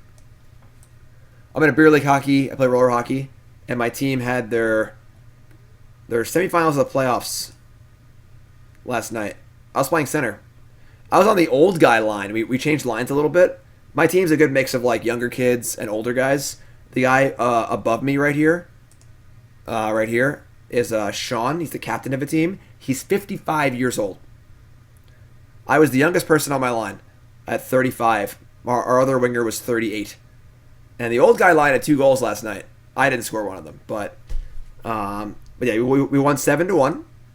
There's me, and our finals is tonight. So we had the quarterfinals on Monday. We won 8-4. We won last night 7-1, and then tonight's the finals.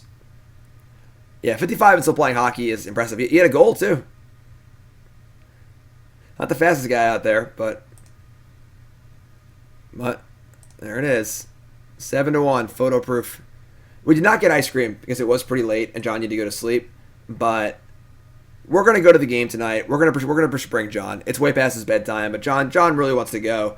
You know, and I'm always at all of John's hockey games. I help coach his team and stuff, and I think like he feels it's important for him to come to my games. Like he really likes going, and he watches the game. He cheers me on and stuff. So we're gonna just bring him. He'll just go to school late on Friday. Whatever. Hashtag parents of the year. So he's pumped to go tonight. Although last time I had a playoff finals.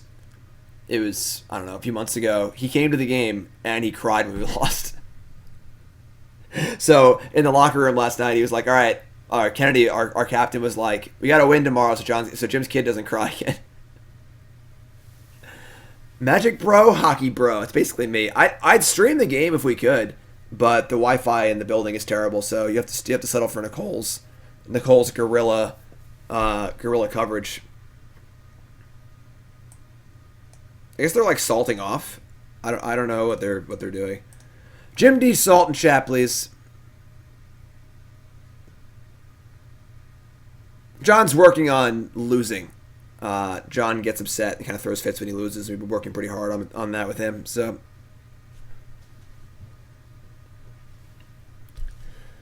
I mean, let's watch a video. Need the latest while we're waiting. The Gathering singles for constructed, casual cards for the kitchen table, or sealed product for a draft night with friends. CoolStuffInc.com has what you're looking for, with an extensive selection of singles, sealed, and supplies, free shipping on orders of $100 or more, a 25% buy list bonus, and our ever-popular customer rewards program. CoolStuffInc.com is a one-stop shop for all your Magic the Gathering needs. Captain Jean-Luc Picard of the USS Enterprise. Yeah, I don't know what's going on here. So let's talk more about stuff, I guess. Da, da, da, da, da. Dex Holder. Check out my sponsor. Check this thing out. Light, convenient, easy to use. Holds 4 decks, not 6. I know, but holds playmat. Holds your Zibby. Hold your dice, supplies. It's all here. Get yourself a hex holder. It's a new product. And use promo code GYM10.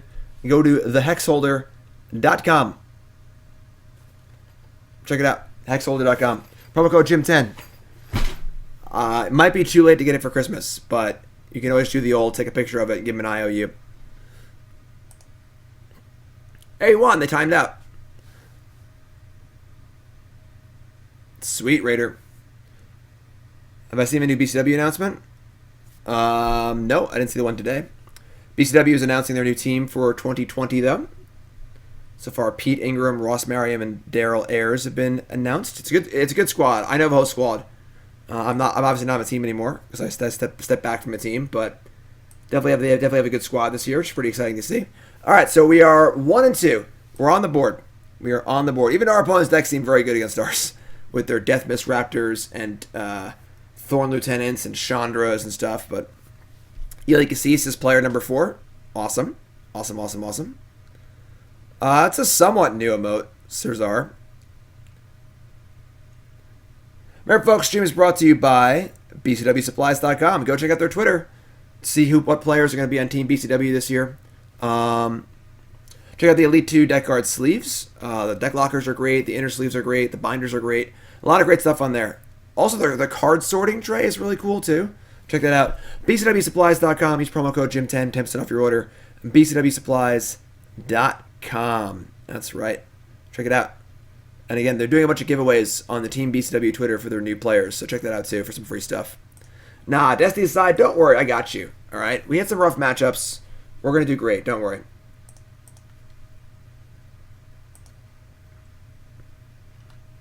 I'm going to guarantee a 3-2 right now. I guarantee we go 3-2 in this league. Mark Messier style. This is not a double dip. Nope. Sai, happy birthday, my friend. Star Wars is tomorrow for me and Nicole. Okay.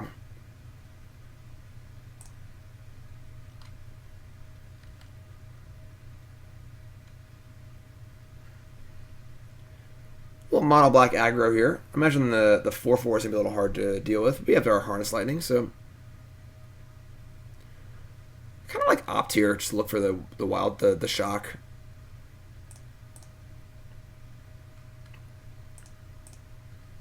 It's fine.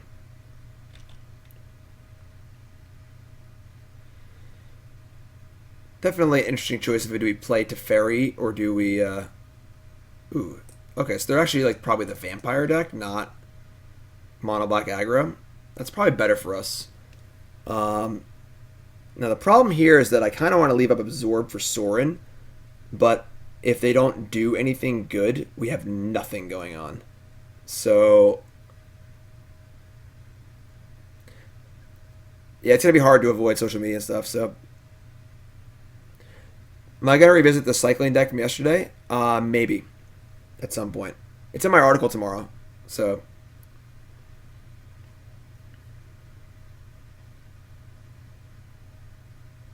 this is what I'm saying about velocity, too. Like, if we had more just instance to cast and get our dig through time better, I don't think Teferi's very good in this deck. I don't think Teferi's very good in this deck at all. I'm going to play Teferi. If they have Sorin into the 4/4 that draws cards, I mean, that's their nut draw. Whatever. Like, I want to draw a card. I want to put a card in the graveyard. I want to gain some life. I want to buy some time. I don't think Narset is good either. I just want to cast spells. Don't play Sorin.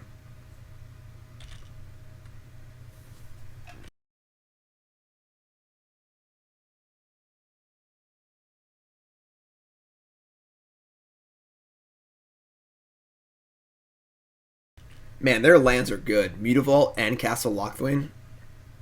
Harness Lightning is also good. So I think we're going to leave up Absorb here. And then we'll Harness Lightning if nothing good happens.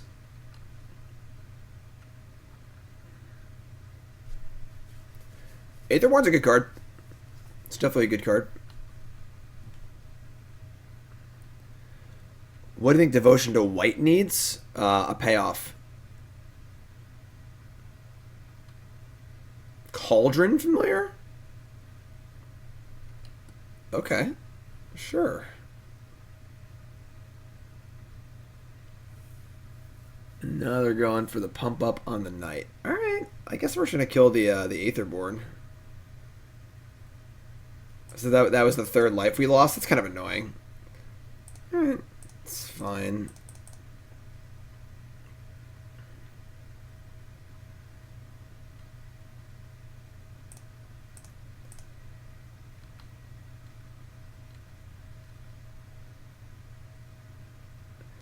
Damn it. So this is what I was saying about the problem of playing spot removal and mass removal. If you're playing a bunch of spot removal, you want to cast it, but it makes your mass removal worse. I think we're just going to cast Dig Through Time this turn. We'll try and set up for a better verdict next turn. Yeah. I think we're at a plenty high life total here, so I'm not really worried about it. It's kind of annoying, but this is not a good Wrath anymore. With the Aetherborn in play, it was a good Wrath, but it's no longer a good Wrath. So let's leave up Absorb and have Dig Through Time ready to go. Then we have Gearhulk for Dig Through Time, also ready to go. Actually, we got to counter this, I think. Yeah, it's not awesome, but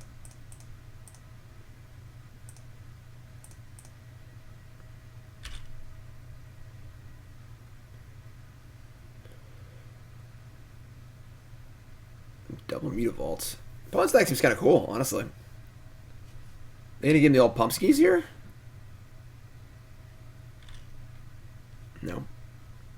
No. Play creature. That is not a creature. Man, everyone's ready to grind in Pioneer right now. People are ready to grind. Alright, let's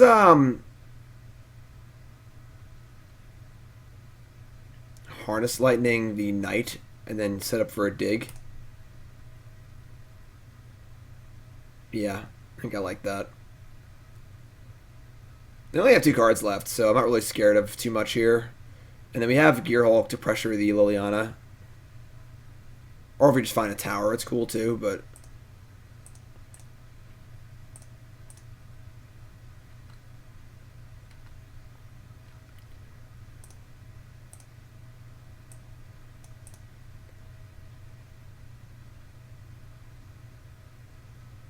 mono black decks are really powerful because Castle Lochthwain's so good. Like this card is just like probably one of the best cards in Throne of Eldraine. It is so good. The fact that they can just play lands and they don't mind flooding at all is just incredible.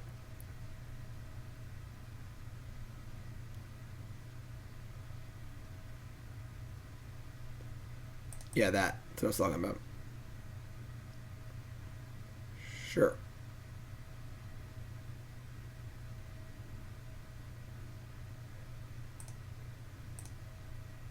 Alright, so we're going to dig end step.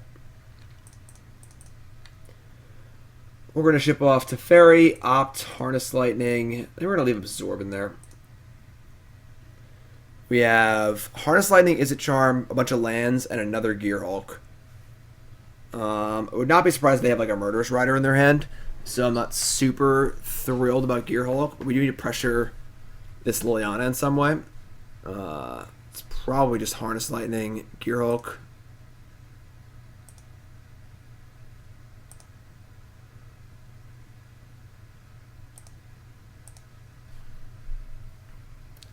There we go. Now we're talking. Now we're cooking with gasoline. Like, I don't have a 4th tower, honestly. And we're just going to kill this thing right away.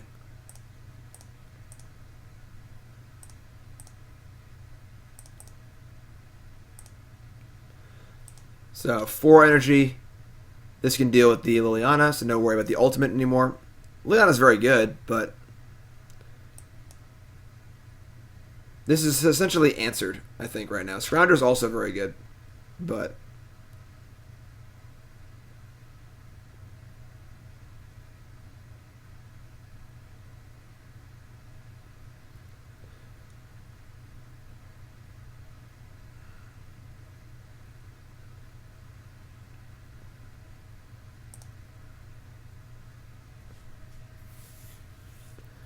I think we're just casting Gearhulk and Dig, and then we get to Dynavolt Tower as well.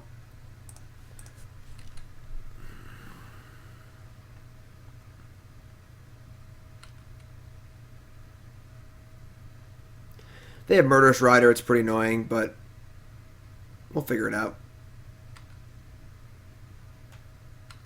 Yeah, they probably have Murderous Rider.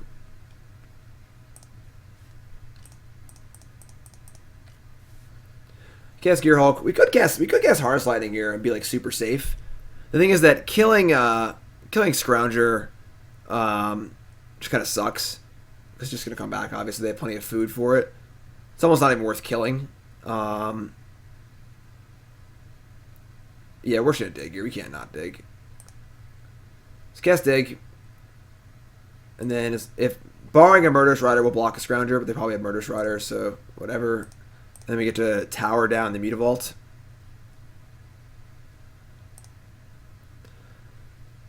Fiery Impulse, Dynavolt Tower, Harness Lightning, Lightning Strike, Opt. Those are all pretty good. I don't necessarily hate just going Tower plus Verdict, honestly. So maybe we go like Dynavolt Tower. You can see how good the Opt is too. Like with the Tower in play, Opt is insane. So playing green for Growth Spiral just seems pretty awesome.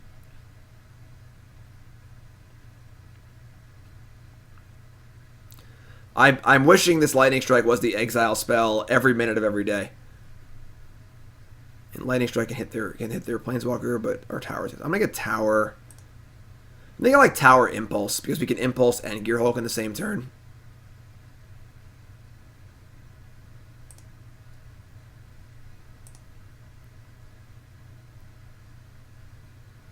Wow, I hit the blocks. Sweet.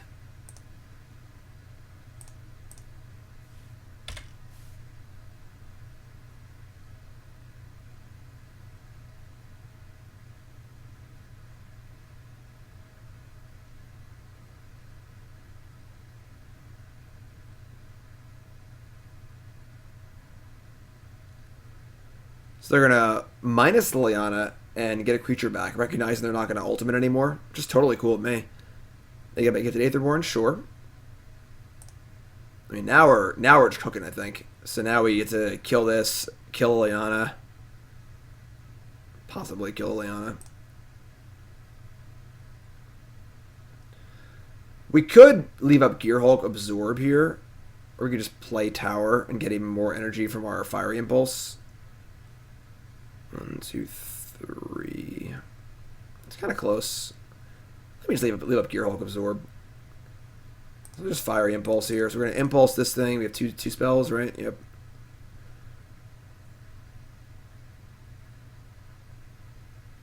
Oh, I guess I miscounted. All right, whatever. I thought we have another bolt. We did not. But if they kill Mutavault here, it's fine too. So.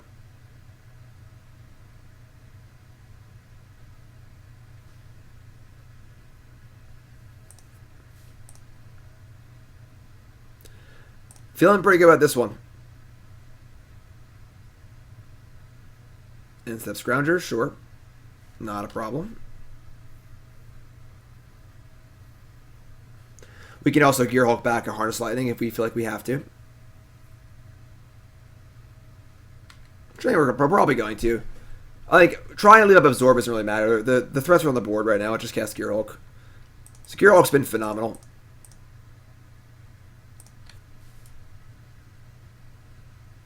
And that's a scoop. Yeah, so Gearhulk's been great. Tower's been great. The Wrath wasn't even good that game. I don't think the Wraths are necessary at all. I think White is not necessary. I think that Absorb is very replaceable, and that Verdict just isn't. It's just not really doesn't really jive with what the deck is trying to do. We're a spot removal deck, not a ramp deck. All right, so mono black, kind of like vampires. We're gonna want Settle in Anger. We're gonna want to cut the Izzet Charms. Needle's nice in the sense that they can't interact with it really, and it can turn off Scrounger, and then it also can answer the Planeswalkers. I feel like they have Sorin, given the creatures they've played so far, but maybe not. Lyra is definitely super easy to kill. Niv-Mizzet is also pretty easy to kill, honestly. I kind of want to cut. I mean, I don't think Keranos is good at all. I'll cut a Wrath. Our Teferis aren't great either, honestly.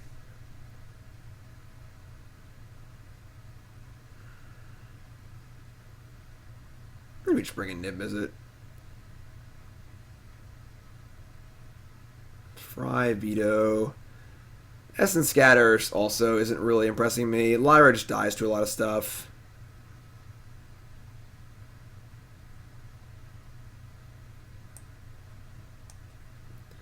They have the old oven thing going on too. I guess Needle's good there as well, which is kind of nice.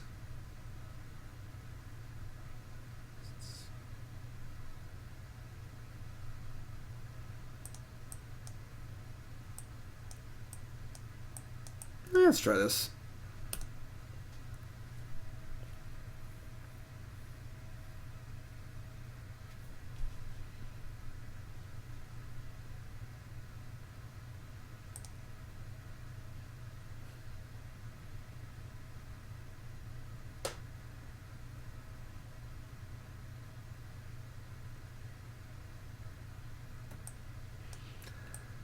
It's not great. We have Opt.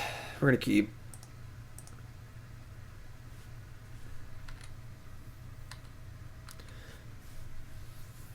Big question is, do we shock here? I think we do. I think casting Opt now is pretty important. Glimmer, not a great draw. The old Scrounge skis. Top, top, top. We might just run this Needle out on Scrounger. We don't actually have any removal, though, so maybe we don't want to do that.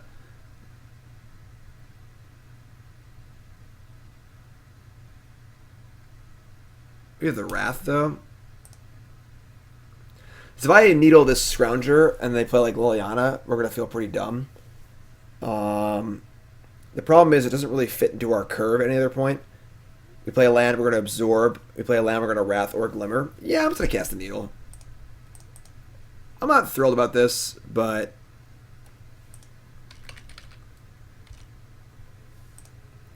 Scrounger is very good against us. We have almost no way to exile it. So, while we are effectively going down a card here, it's not for a bad cause. Ashiok, Dream Render. I mean, sure. The Tower. What a good draw. Tower Power. Want to get that in play as soon as possible. In play is the safest place it can be. Nothing in there that can deal with that. Alright, so we've had some cards exiled, which don't really matter. I mean, makes our digs worse, I guess, but oh man, don't have a cat too. That'd suck. A Yara, First of Lochthwain. Pretty good card. Land for Verdict, please. Sure.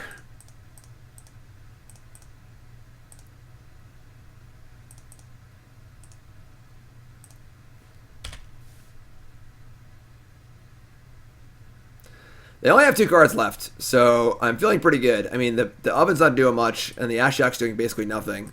So, yeah, I mean, it's fine.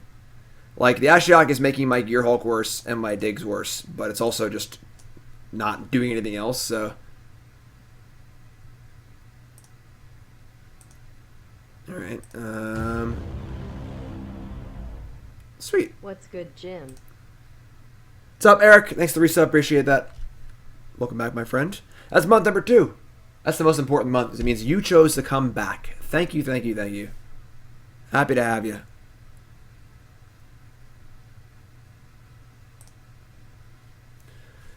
We just take 3 here. We have Absorb or Glimmer, so... They're just milling away here. They milled anything useful. They milled our Settle and our Niv-Mizzet, which is fine. I mean, this Glimmer probably ends the game, so...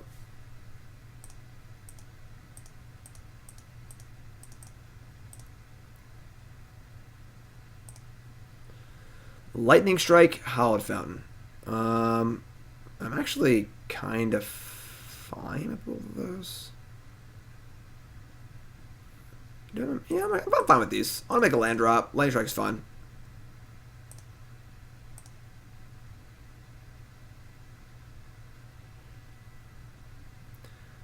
Could have Strike and Absorb. We have Tower ready to shoot this thing down, so I'm not really super worried about that. Just play tap land.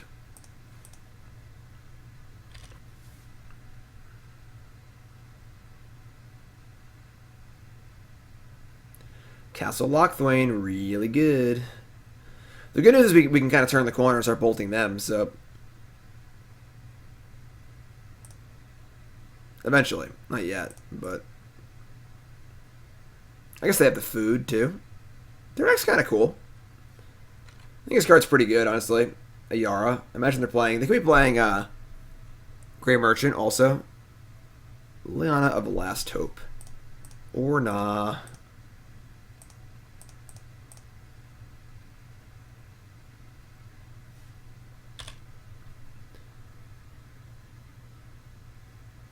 Argyle's Bloodfast? That is a good one.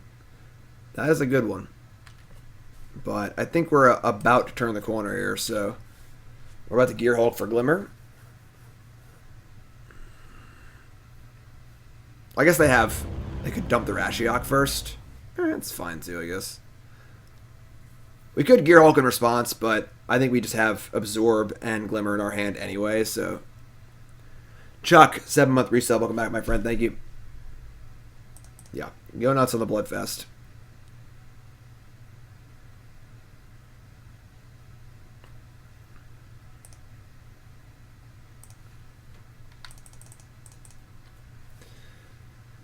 Glimmer.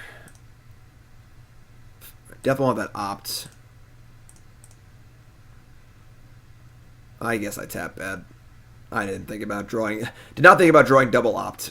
That's my bad, I guess. We could also just like Lightning Strike them and start working on our life total because now this Bloodfast is going. They have double food though. Yeah, I'll just opt. Like to find another tower. We're gonna bottom Lightning Strike. Essence Scatter, sure.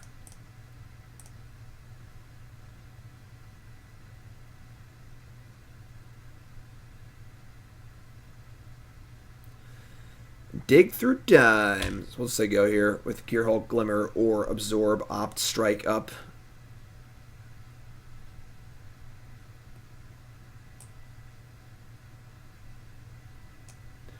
Blood-Soaked Champion.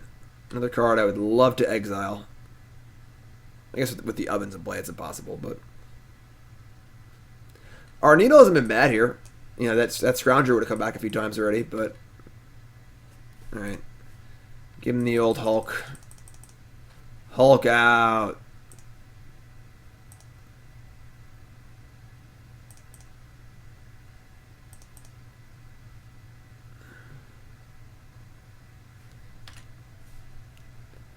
Anger of the Gods.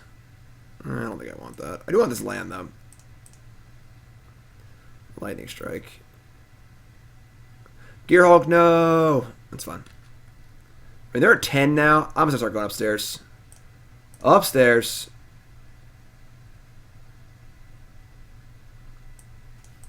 You have double strike too. They're just dead. They have 1 food. They're at 10 effectively. They are not dead.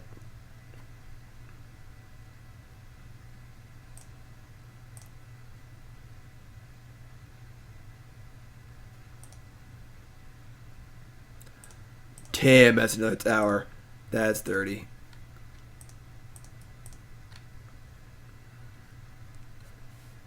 You dead. They dead now? 3, 6, 9, still 9. Say go.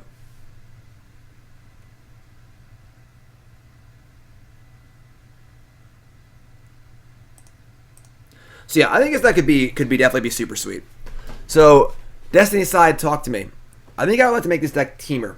What are your thoughts on that? Because we're gonna be doing our rebuild. Those that don't know how you're they're just dead now. Well, that was a mistake. They have 10 energy, right? Yep. For those that don't know how your deck live works, viewers submit decks. I play them, and then when I'm done playing them, I give my feedback, and then I rebuild the deck to what I think is optimal. So, what do you think in DestinySide? I'm thinking teamer. That's what I'm thinking. If you want to stay Jeskai, I will build you the best Jeskai Dynavolt Tower deck I think I can.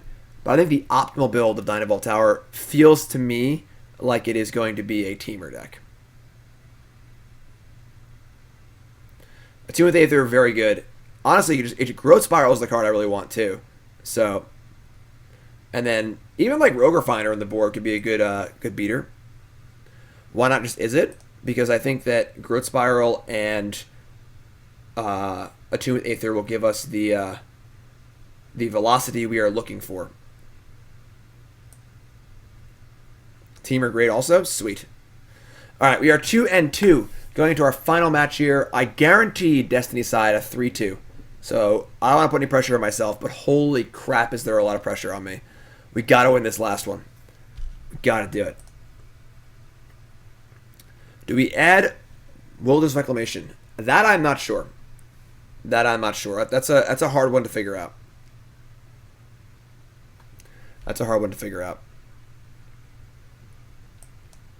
Oh, these Izzet Charms.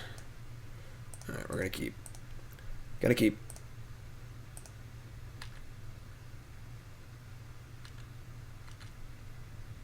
Sulfur Falls. Alright. Place.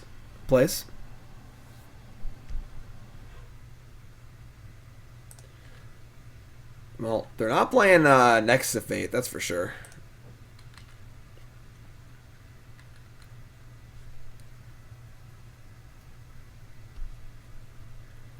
No Growth Spiral either? What's going on over here?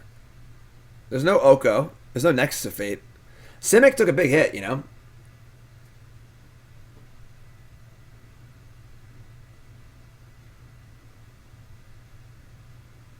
Nissa's Pilgrimage.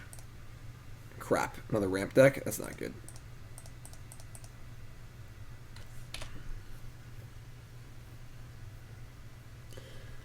Alright. I like a challenge. I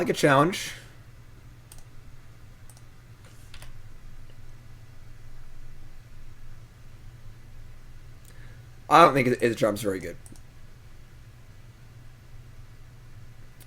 Elvish Rejuvenator. Alright. I think Worldbreaker is probably one of the best cards in the format against us. So hopefully they're just doing something else. I don't know what else they would be doing. Oh god. They making deserts.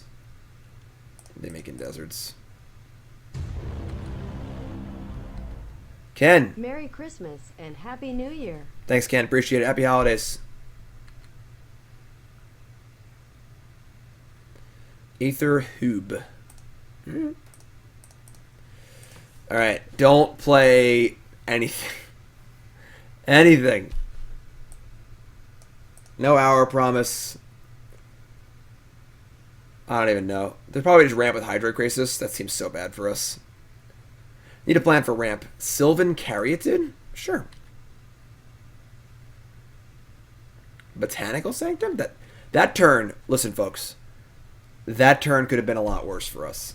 I'm just going to throw that out there.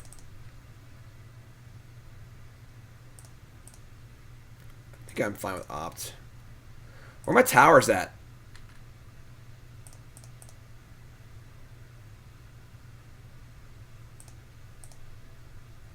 Okay. Okay. Okay. I don't mind shocking later. Better than wasting an energy.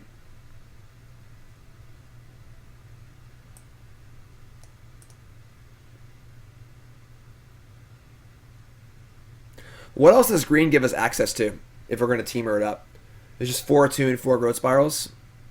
We can sideboard some trackers maybe.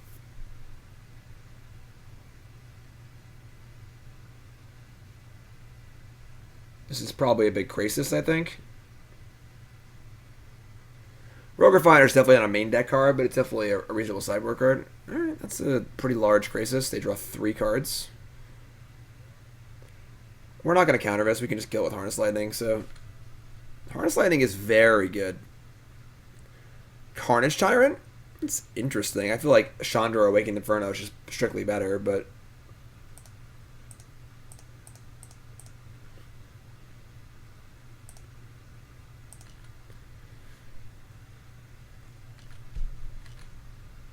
Sulfur Falls. Alright. I mean, we kind of need to, like, do something here. But Long Tusk Cub, that's not bad. That is a nice little juke in matchups like this. I actually like that a lot. Long Tusk Cub snowballs really well. If you're playing against a control deck or a ramp deck and you juke and do a Long Tusk Cub on turn 2, that is nice. Well, no, it's going to be Team or Tower. It's going to be very similar to this deck, just a couple green cards. Yeah, no way. Not in my house. Rabmaster might be in conjunction with Cub, but I think Cub seems better.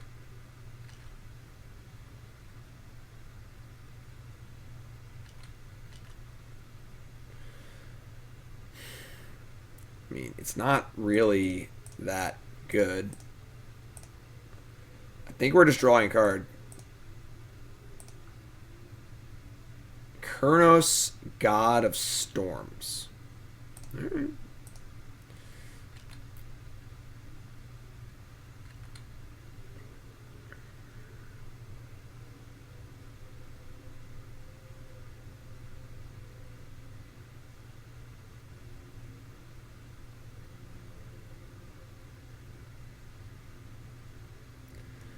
I mean, this is just absolutely terrifying. We just can't beat a Ulamog or a Worldbreaker, and they just have a bunch of them in their deck, and we just can't do anything about it. Oh, God, here we go. Oh, God, I can't look. No, no, no, no, no.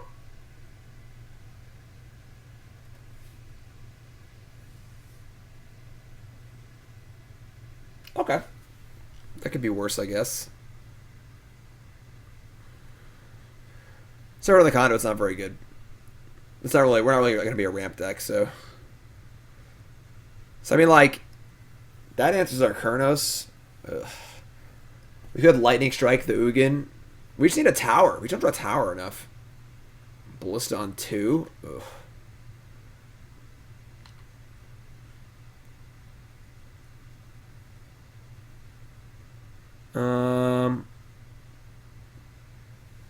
So if we strike Ugin, and then we play Keranos, they have to -5 and put Ugin to 1 to kill it. Which will also kill their carry damage, which doesn't matter really.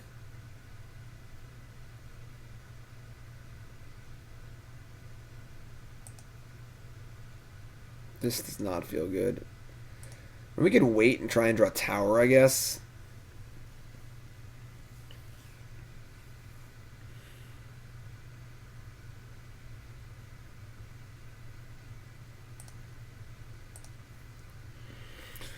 Nope. Just another Lando.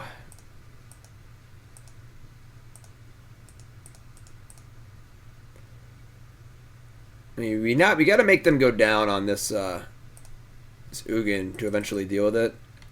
So I guess we're playing it. We can strike the Ugin.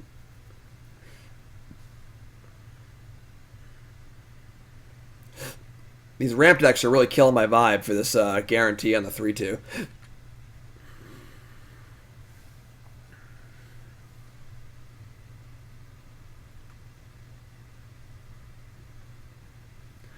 Well, they're letting us go into our turn with Keranos. That's kind of cool.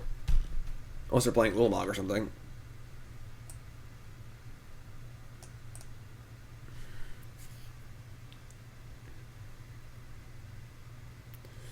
I don't know how that works.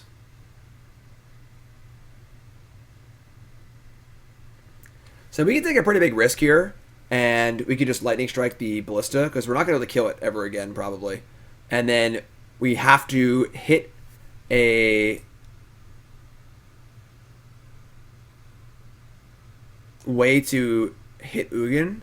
Yeah, I'm saying we gotta make some Hail Marys here. We'll find an answer to Ugin. Let's deal with this Ballista, and then hopefully we'll draw.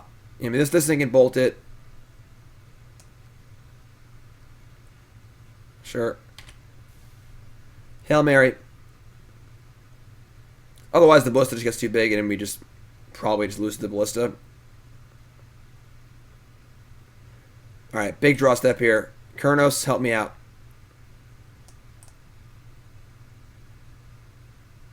Yeah.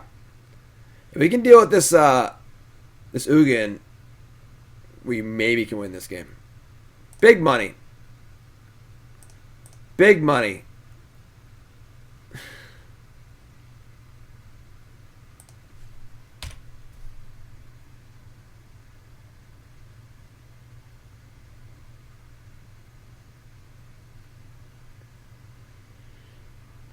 They're not ultimating?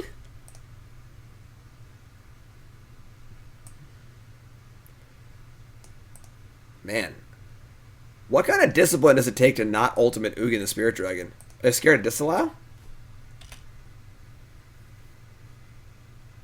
Jeez. Okay. Yeah, I wish I could punish them in some way. But, Wandering Fumarole? The tap land's pretty rough. Tap land's pretty rough. Fumarole's not very good. It also makes all of our buddy lands worse, and I just don't think it's worth it. We should have plenty to do with our mana.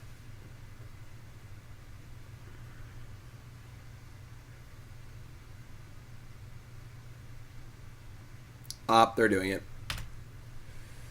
Now it's the time to go for the ultimate.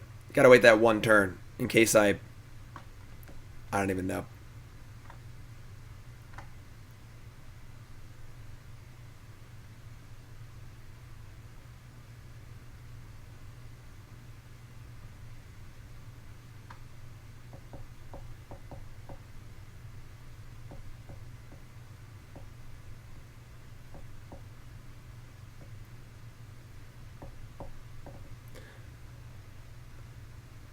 Well, what do you got? What kind of shenanigans are you going to put in play here? They just put a few lands in play? Let's see it. What do you got? Style on me.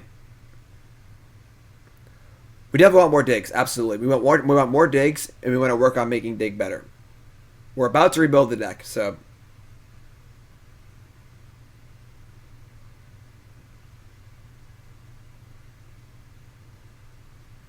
Yeah, I got go nuts. What do you want from me? Just want to see what else you can do.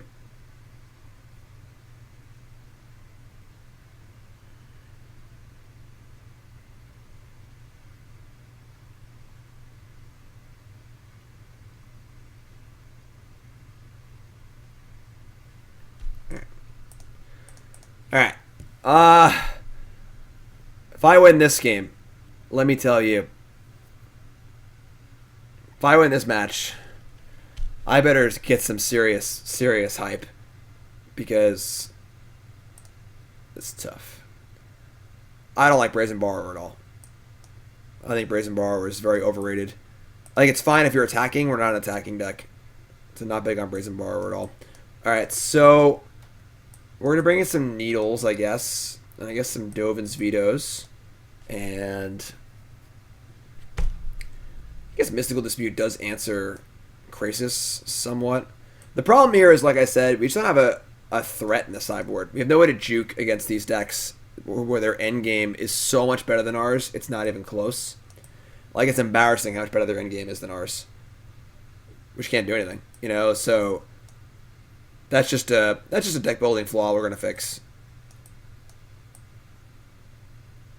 So we're leaving Keranos.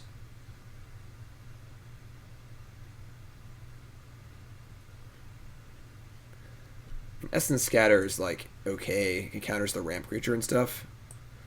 All of these cards are pretty bad. I don't think that like Izzet Charm's not great, Keranos is not great, but that's all we got. I guess Settle was okay if they're playing. It's just terrible. It's like okay against Worldbreaker.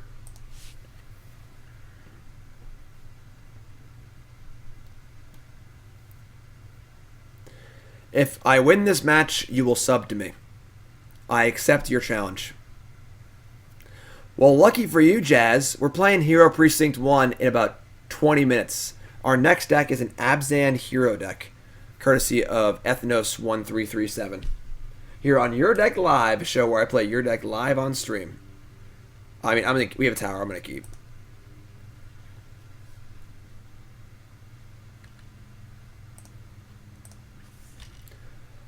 We're going to get pretty lucky to win this game. Let's just draw like hot fire.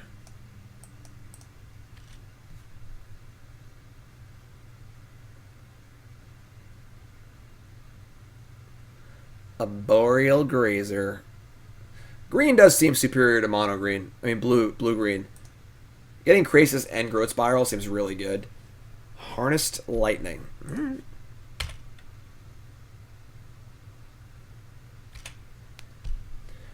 It's not about the interaction, it's about the threats. We interacted that game, but just did nothing and died. We need to have something, and I think Tower is one of the better threats. Second Gearhulk here is not what we're looking for, but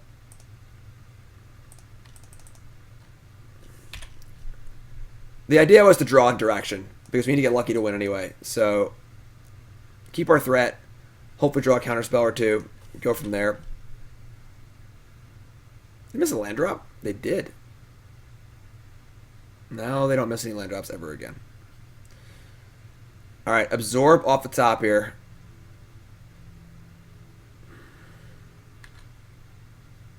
No.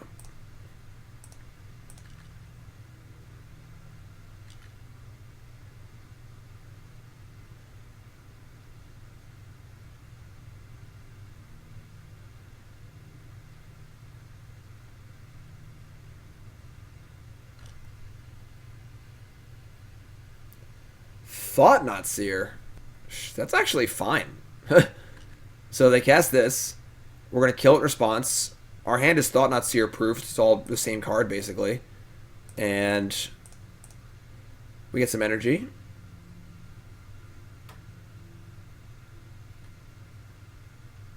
Of course there's Siege Rhino in the Abzan deck. It's an Abzan deck. Come on. Siege Rhino for days. Kill that. Draw a card. Opt. No. Alright. I mean, go nuts.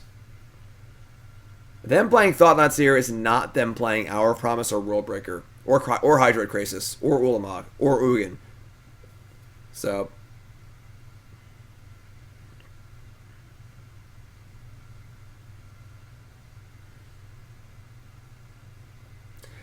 dig through time. Gone. Gonzo.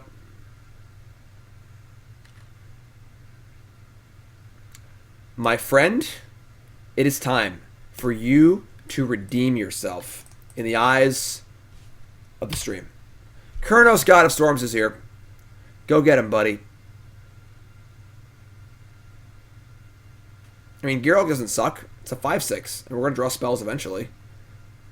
Even just Harness Lightning this Razor Spine, we should have killed them. We should have get on the board and kill them. We cannot win a long game.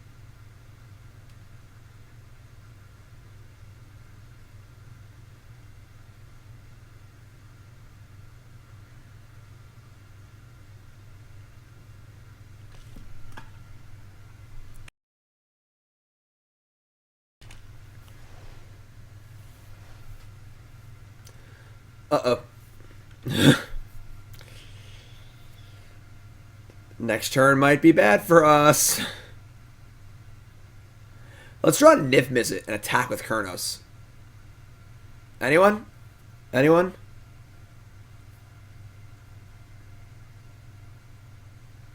So you can see pretty clearly in these matchups the need for a card like Rabblemaster, Long Tusk Cub. Just something that can pressure our opponent, so we just cannot win a longer game against the Ulamog, Ugin, Worldbreaker deck.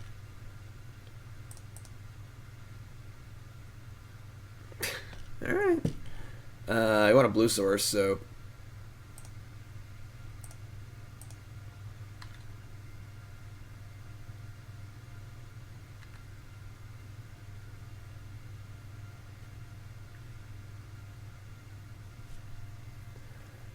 This is probably a bad turn for us. I mean, they didn't get Sanctum of Ugin, which is kind of weird.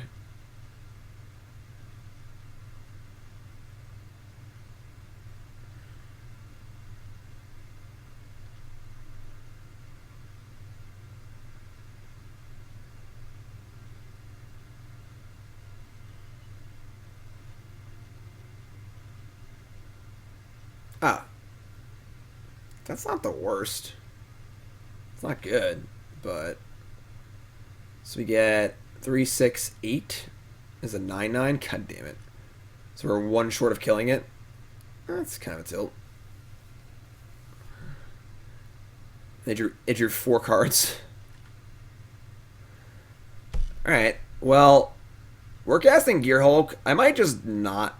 Actually, I guess it'd be probably just like Energy Ritual.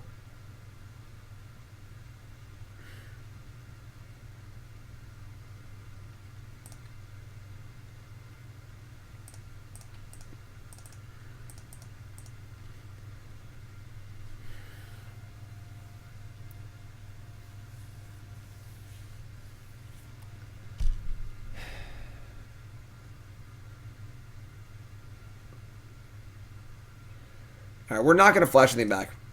We're just going to try and draw like Opti or some sort of spell we can harness lighting this thing next turn and attack for a lot. Because the next Gearhulk turns on Keranos. So, wait, no it doesn't. It's 7 devotion. I was thinking of the other gods. Alright, well. Pithing Needle? Alright, well we can deal 3 to this Krasis and then kill it. So...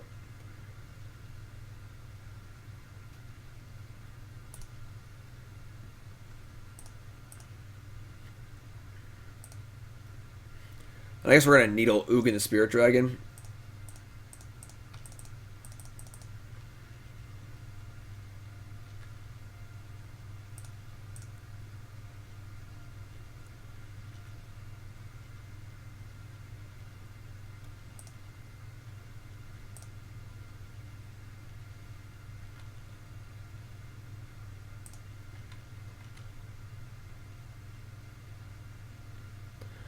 My friends, pray for me for this next turn. Pray for me.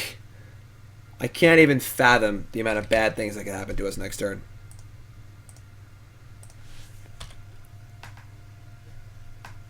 I can't look. I'm going to play with Zibby. Can't look.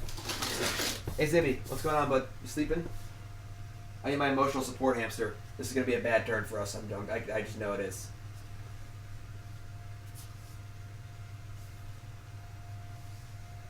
Nothing has happened yet?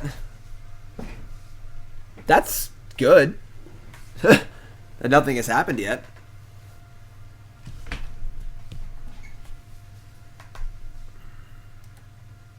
They play Breeding Pool. Tapped. They play Nissa's Pilgrimage. So you're telling me there's a chance?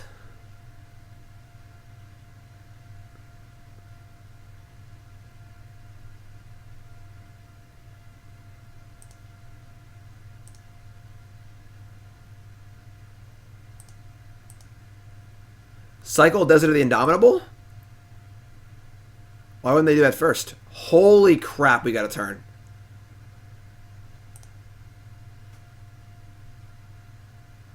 We can't stop drawing lands, but we got a turn. Alright. I mean, If they didn't have it last turn, they can't have it this turn. How do they cycle last? How do you cycle last there? Like... Alright.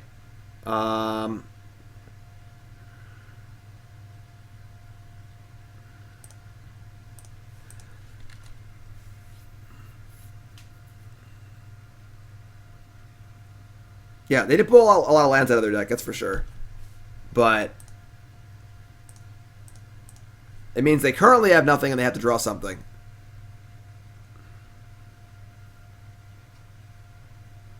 No, the two of the lands went into play. Thought not here? Oh my god, I love it.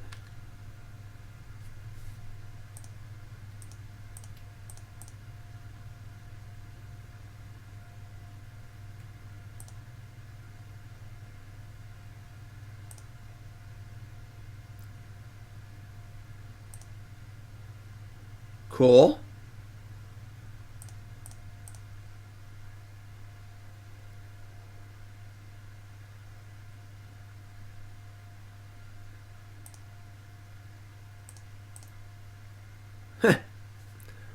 All I draw is lands anyway, so.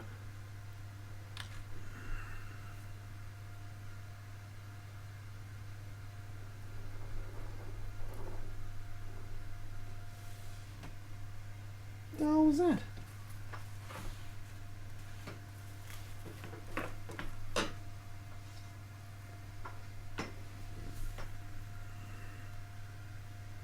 Uh-oh. Uh-oh. They drew something. Looks like Ulamog. It's a 10/10 Hydroid Krasis. Alright, that's not good. That's not good.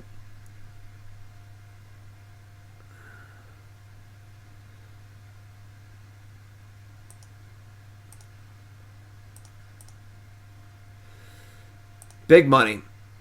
Izzet Charm. It's actually not that bad because we're so flooded.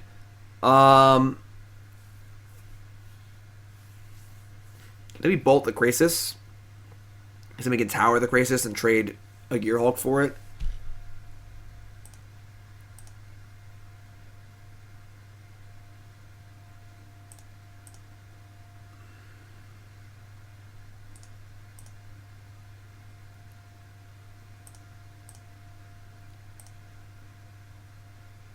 Big money, big money, big money, big money, big money.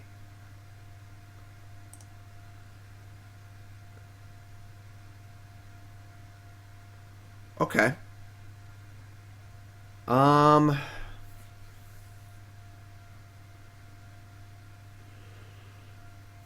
It's not the worst. Just pitch the lands.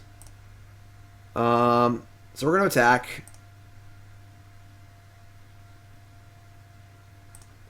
We'll play tower and say go, and hope that Glimmer next turn is good enough.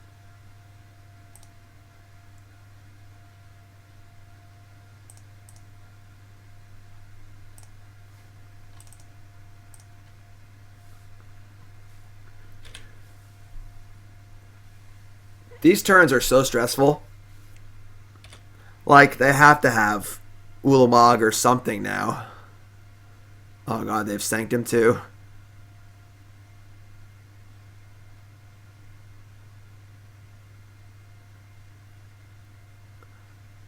Please stop. It's Ulamog. No. It's Ballista. Walking Ballista for 7. Search for something. That's Ulamog. They probably have like a few Ugins in their hand. That makes sense because of our needle. I mean, we have 2 towers in play. 2 towers in play is no joke. Like, and we have lightning strikes in our deck too. Let's pop lightning strike off of our Keranos here.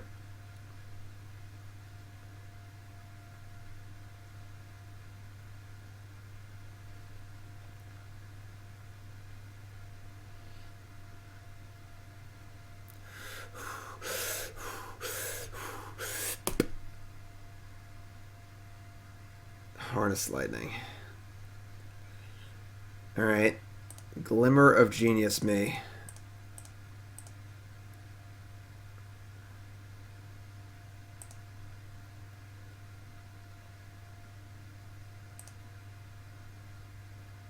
Opt Aether Hub. And we keep the opt.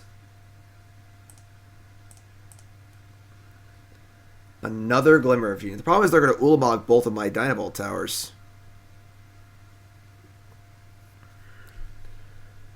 Alright. Opt again.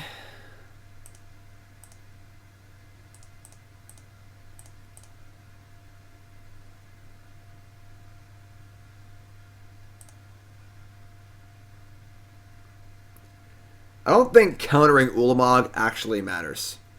Sauron and Saruman. Yeah, we're not. Yeah, this is. We just gotta kill them.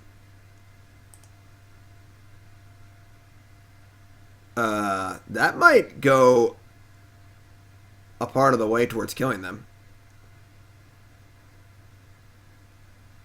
Turns on Keranos by itself, but all right, we're just gonna say go here.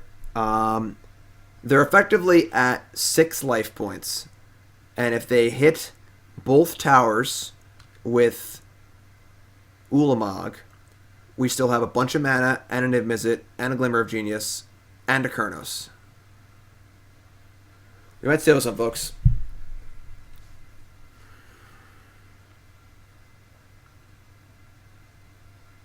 Well, we gotta kill Ballista. What's Ballista doing?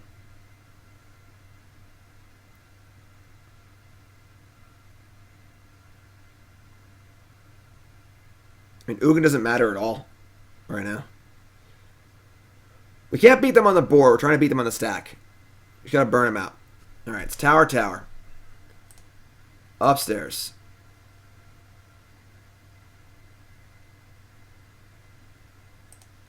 Upstairs. And then we're also going to cast this Glimmer of Genius to get more energy, actually. So tower's also an out, so I probably should have... It doesn't matter, I guess. So we have 6 more energy here. So a tower is also lethal. What is it? They have a counterspell?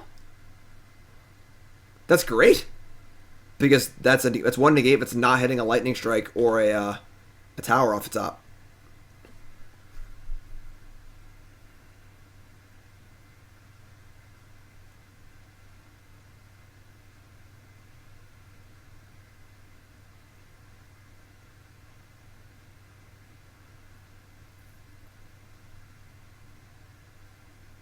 Come on, Keranos. We need you, bud.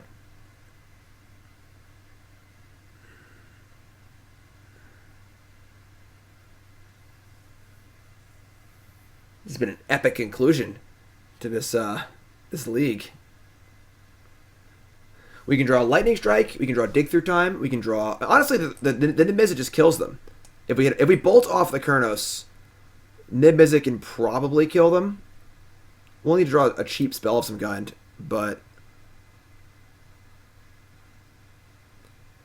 They didn't even get a desert to make zombies? Alright, this is it.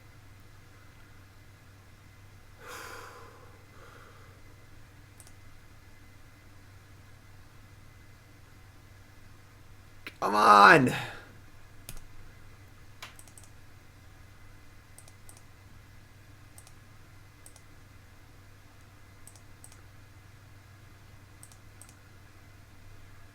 Just need any spell. Actually, no, we need more than that. We need a lot more than that. Alright. Harness Lightning. I guess Ballista.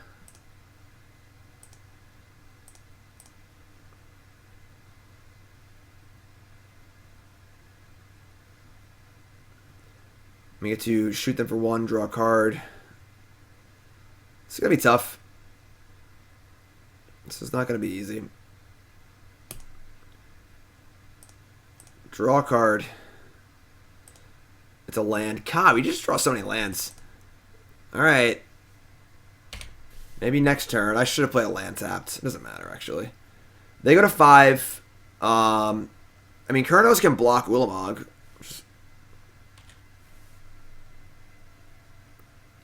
So, Unless they kill Niv-Mizzet. I mean, if it does happen with Niv-Mizzet, I would hope we would win if we could just draw a spell. But... yes, we're going to have 10 cards left to win the game with.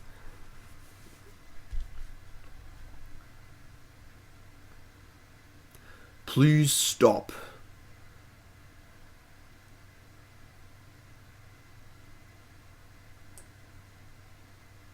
Each of your turns.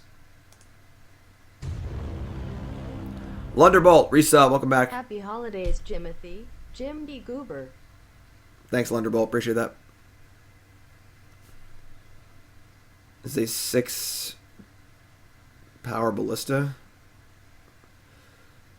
A 9 power ballista. Alright. We're still alive. We still have a lot of outs. Honestly. We still have 3 lightning strikes, 2 towers, one dig through time. What was bottom of the glimmers? I have no idea. I don't remember.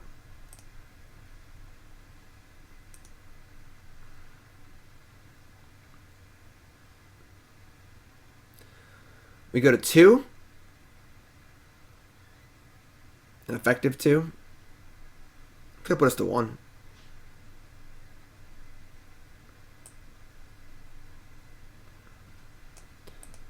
Lightning Strike or Dynavolt Tower off the top. Or dig through time.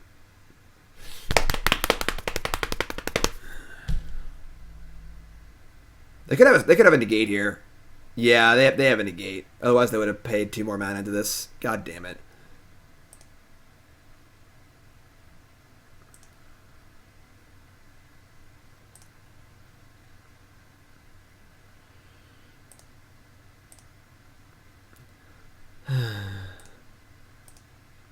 We tried.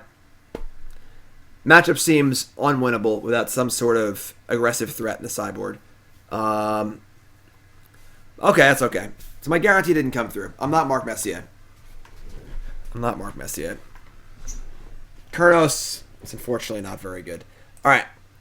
Let's go for the rebuild here, because there's good stuff happening here, but I don't think white is where it is.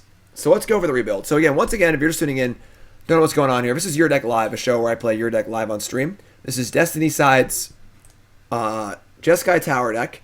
We did play against Ramp twice. It's probably an unwinnable matchup with how the deck is currently built, which is pretty bad, but we're gonna fix the deck. And if you're curious what Your Deck Live is, it's on my website, jimdavismtg.com. The classic is the usual one here. Look at your deck, tune it up a little bit, play it in 5 matches. I give all my thoughts of a deck while I'm playing, and at the end I rebuild the deck and give you a brand new deck list of what I think is the optimal way to build the deck. This is the queue. It's all information's on here on jimdavismtg.com. If you want to see your deck played live. So white's got to go. Teferi and Supreme Verdict just don't really jive very well with the deck, and we're not getting much from the sideboard either. I think we want to be Teamer. That is my thought process.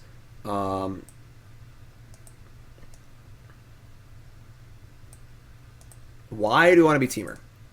The big thing we were talking about in most of these matches is we were really lacking in velocity.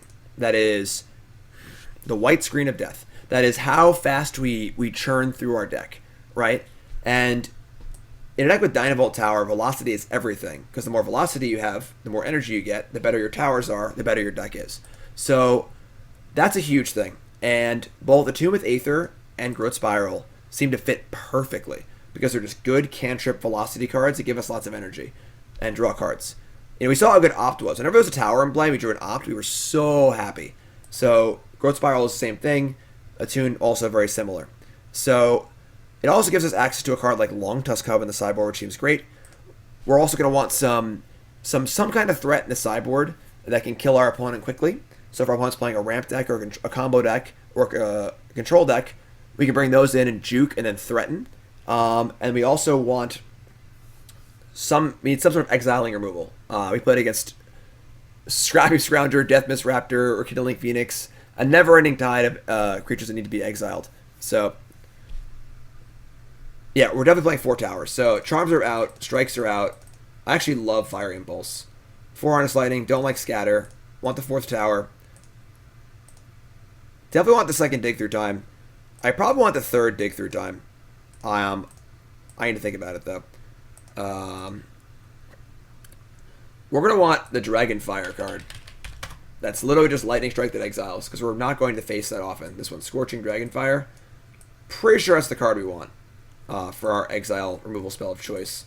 Let's get those attunes in here.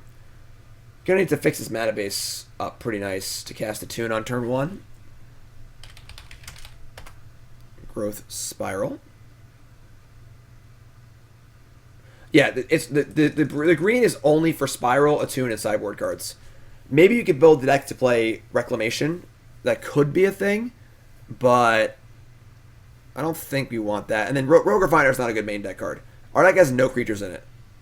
Like, no creatures, no planeswalkers blanks a lot of our opponent's cards. Nice Dreadbores, nice Murderous Riders. You know, obviously our Gearhulks can die, but they'll get value anyway, so... Correct. You can't go face, we don't care about going face. We have the Dynavolt Towers to do that. Bristling Hydra would not necessarily be a bad choice. I was going to pull the lands out, and we'll do lands later. Opt, Impulse, Attune, Harness Lightning, Dragonfire, Growth Spiral, 4 Tower, 3 Glimmer, 3 Dig, 2 Gearhulk. Want some counter spells for sure. The big question is, do we want Disallow, or do we want the, what's that card called? It deals 2. Ionize. Ionize is much easier to cast, which is definitely... I'm sorry, it's not that much easier to cast. It's easier to cast. Blue-red is easier than double blue. But Disallow can counter Planeswalker abilities, but the chip shot damage on Ionize is also kind of nice too. I think we want Ionize. Disallow is good. I'm not sure, honestly. I mean, Disallow can counter the Eldrazi triggers also. It's really a metagame concern. Because we can deal Planeswalkers with our towers and stuff too. Yeah, somebody call Todd Anderson. This is Todd Anderson's his jam right here. So this is already 37 cards. I kind of want more counter spells. We're gonna be able to play like probably 22 lands because we're playing the Attunes, which I guess is pretty awkward with Growth Spiral. But Search for Escant is a possible sideboard card for sure. Yeah, I mean, Growth Spiral... It's an interesting concern.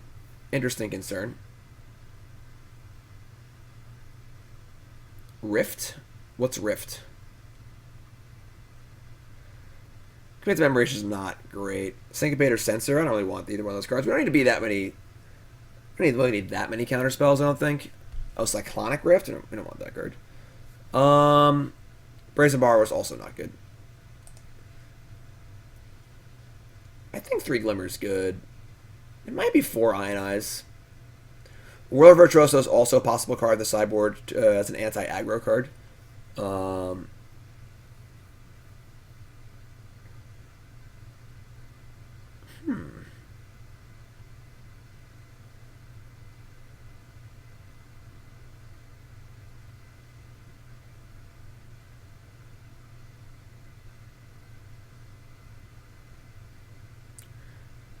Don't want any creatures. An Hour of Devastation is a possible card that you might want to sideboard. That card's actually pretty powerful. It's a nice Wrath of God variant. I think we just want to try 4 Ionize. I think I like 4 Ionize. I don't know. There's a lot of tuning you can do here. It could be like a Syncopate and like some other removal spell or something. There's a lot of customizability here. I feel like 3 Ionize, like 3 Growth Spiral is reasonable. I don't think playing a main deck Negate is out of line. I don't think playing Spell Pierce is out of line, honestly. Over Negate.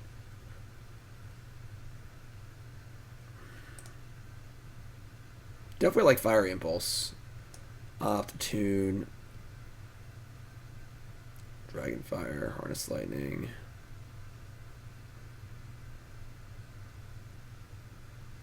So usually it's good to like you wanna mix up your spells in a deck like this. You want to be able to have a variety of things. So if you're casting Dig Through Time, you want to have more options if you can. So playing like an Ionize and a Negate is better because the mana costs are diversified. Spell Pierce is like a nice blowout card though, where you play Tower with 1 mana up and you get Spell Pierce them. I'm not sure how good it actually is. It's gonna be dead occasionally. I kind of like Spell Pierce.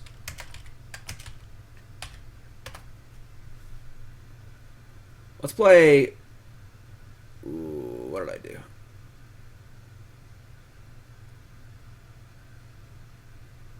It's I, isn't it? 1 Spell Pierce, and then clearly this deck needs Oko, yeah.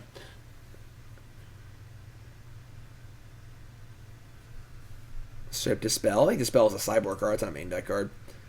Glimmer of Genius, Ionize, Gearhulk, Dig Through Time. Counterflux is medium.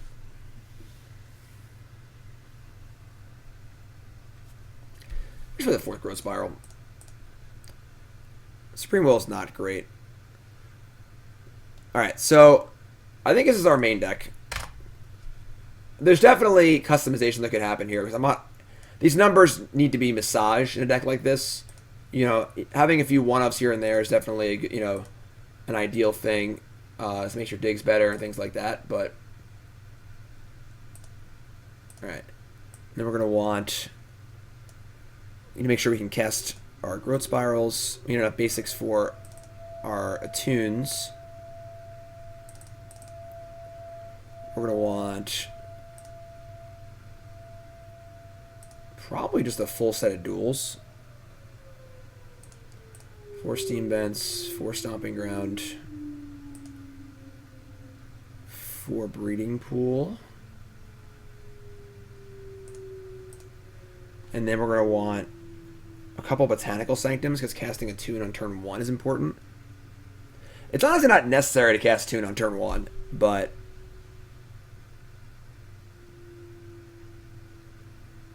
B for Botanical Sanctum. So this is currently 11 sources for a tune on turn 1. That's fine. There's a tune that can be cast on turn 2 or 3 also. There's times you want to cast it with the tower already in play. So, and then we're going to play some more Buddy Lands. I would say that Sulfur Falls is most important.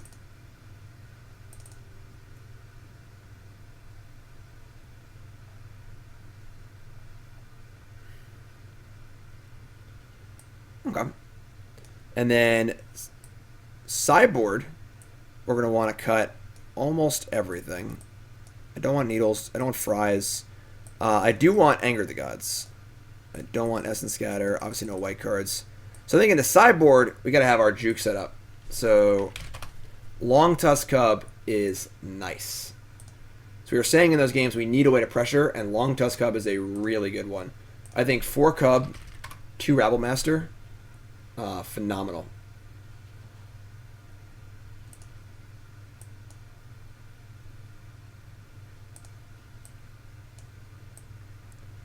And then it's possible that Chandra is better than Niv-Mizzet. Niv-Mizzet's so good, though. Maybe not. It's Anger, another Dispute. Oh, dumb. I'm playing Hub. Thank you. Appreciate that. That's why I keep you all around.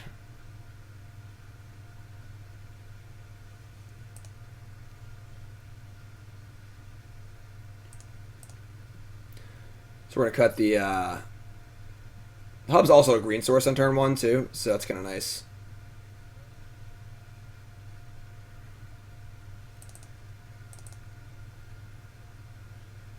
We don't need all these... We don't need all these stomping grounds and stuff, I don't think. 3, 6, 7, 8, 9, 10, 11, 12. That's 13 green sources on turn 1. Yeah, that's pretty good.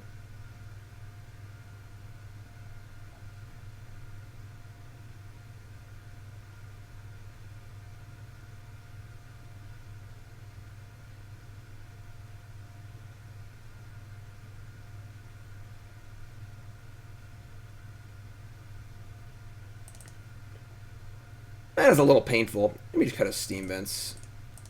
And Sulfur Falls. Alright. Thank you. Now, no passage. We're already stretching our basics with our Tomb of the Aethers. Yeah, I don't think the Dawnbringer is good enough. Rabbmaster, Cub, Niv-Mizzet, Anger, Dispute. Definitely like a couple negates. It's hard to know the exact counterspell mix you want. Like, between negate, stroke. Stroke's the best card against the ramp deck, but not good against some other stuff. Dispute's better against blue-white, but not good against other stuff. Long Tusk Cub and Rabbmaster serve the Rogue Refiner route, so... as far as dealing with large creatures, I mean, Harness Lightning does a pretty good job of that, honestly. Is it Anger, Dispute, Negate? No, we don't need Dismissal. Once we have the ability to pressure them, we can just attack them, you know? So 2 Niv-Mizzets for control matchups. Dispute. It's possible we have too much stuff for control matchups. I wanted the Hour. Hour Devastation is a really good magic card. Really good magic card. So, this is where I would start. DestinySide. This is definitely not optimal. A few of the things need to be massaged here. They can only be figured out by playing the deck. But this is where I would start. We have a much more streamlined deck. Our velocity is much better. We have 4 towers and a way to crank through them. We have 13 1-mana spells. We have double the cantrips. We have... Attune's also is a cantrip. We have triple the cantrips, honestly, because Attune's also a cantrip that also makes energy. Our energy production is faster. We're pushing our digs more because we have more cards going to the graveyard. We've got our Gearhulks and our dig through times and our glimmers. We don't need more land because remember, these are also lands, folks. We have 22 lands, 4 tunes, and 4 ops. So the attunes are literally just lands. You know, this deck's gonna play like it has like 24 or 25 lands with the 4 ops and the 4 tunes. So, and we have more gas, so we're gonna flood less too, which is great. So, but yeah, so we've solved a lot of our problems. We only have 2 exiling removal spells, but the Hour also. Actually, Hour does not exile. It kills indestructible things. We have Anger, though. So, we have ways to exile things. We've got a lower curve. And then most importantly, we have some pressure on the sideboard for when we are playing against a ramp deck, as we saw in the league, and need to actually pressure them. Against Control, too, we just bring in 4 Cubs, Rabbmaster's counter spells. Need to board out all the removal spells. This deck seems sweet. I like it a lot. So, talk to me. DestinySide, what do you think of the new version of your deck? Here on Your Deck Live, a show where I play your deck live on stream, and then I give you a little update on it. Questions, comments, concerns. Be happy to answer them. Someone said, why not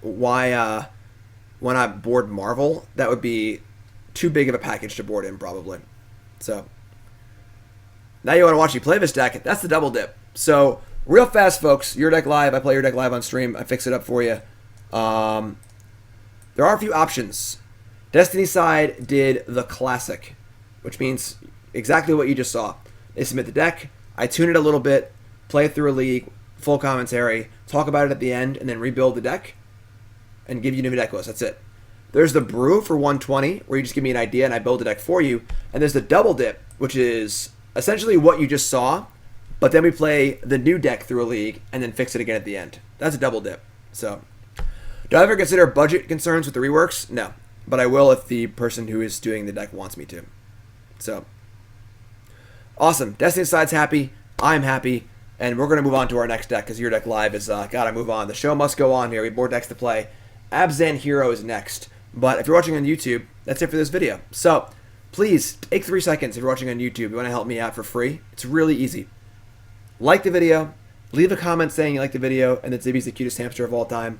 And then subscribe to the channel. It's all you have to do. It takes 3 seconds. It's a free way to support me. You get to see my videos and help me out as a content creator and enhance your life with my content. So, thank you, YouTube. I love you. Do all those things, and I'll see you next time.